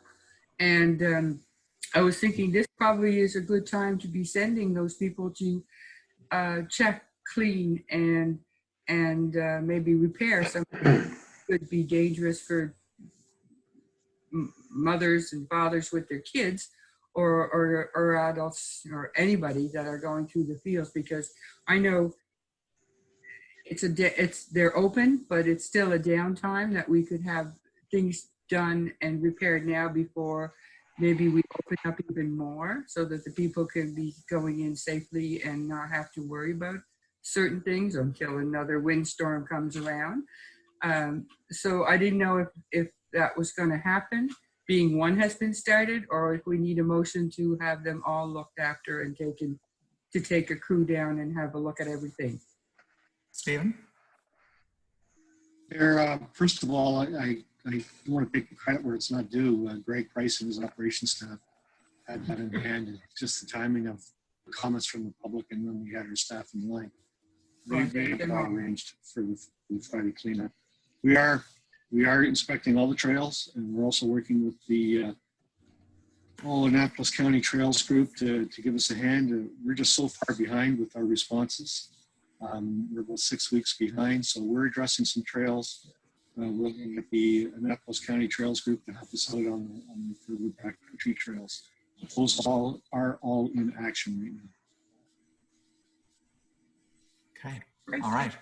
So what we're going to be doing, folks, if there's nothing further, we're going to go and we'll do our in-camera session. I'll ask for a motion for that in a moment. Once that's done, we do have to reconvene to go out from open session. And I will convene a very short special meeting of council directly in order to approve the Roland Hamilton, letters that can actually be dispatched this afternoon. So if you've got your call-in details, I'm going to ask for a motion to go in camera under the MJ section 22.2F. 22.2F. Litigation or potential Moved by Councillor litigation. McDonald and seconded by, that's right, seconded by Councillor LeBlanc. Discussion on the motion. All in favor signify by saying aye. Aye. Opposed? Aye. Motion. Hello, everyone. I'd like to welcome you back to the open portion of our regularly scheduled committee of the whole meeting. We've concluded our agenda. We've concluded the business that we had to do in camera, and no motion is arising from that. Could I have a motion to adjourn? I'll make that motion. Moved by Wendy. Second by Timothy's frozen. His internet. Doing a bit of a lag time in here. Wendy and moved by Wendy and seconded by Councillor LeBlanc. Sure. All in favor of the motion signify by saying aye. Aye. Aye. Aye. Good. Thank you very Wayne much. said aye. All right. And so now, and we can continue to record if you like. I'd like to convene this special meeting of council. We're meeting for one purpose, and that is to officially authorize the sending of a letter of support to the Department of Fisheries and Oceans on behalf of Hamilton Eel Farms. Could I have a motion to send that letter? So moved. All right, moved by Councillor McNeil and seconded by Councillor Gunn. Discussion. Councillor Carolyn. You can read a motion if you'd like. Would you please? Thank you. It was moved by Councillor McNeil, seconded by Councillor Gunn. You don't have to recommend it. That municipal council send a letter to the Minister of Fisheries, Oceans, and the Canadian Coast Guard in support of Mr. Hamilton's 2020 letter, urging that the closure of the juvenile American eel fishery in Nova Scotia be overturned, that fishing regulations be enforced to curtail illegal fishing, and that a review of closures be conducted to ensure that an entire industry is not adversely affected by the region-specific stock depletion. Right. So that was the motion. Further discussion of the motion? All in favor of the motion signify by saying aye. Aye. Aye. Opposed? Nay. Thank you very much. Three. Three nays. Okay. Motion is carried. Thank you very much, folks. I appreciate your patience today as we continue to wrestle with this technology. Please, all you stay safe, and I declare the meeting adjourned. Thank you.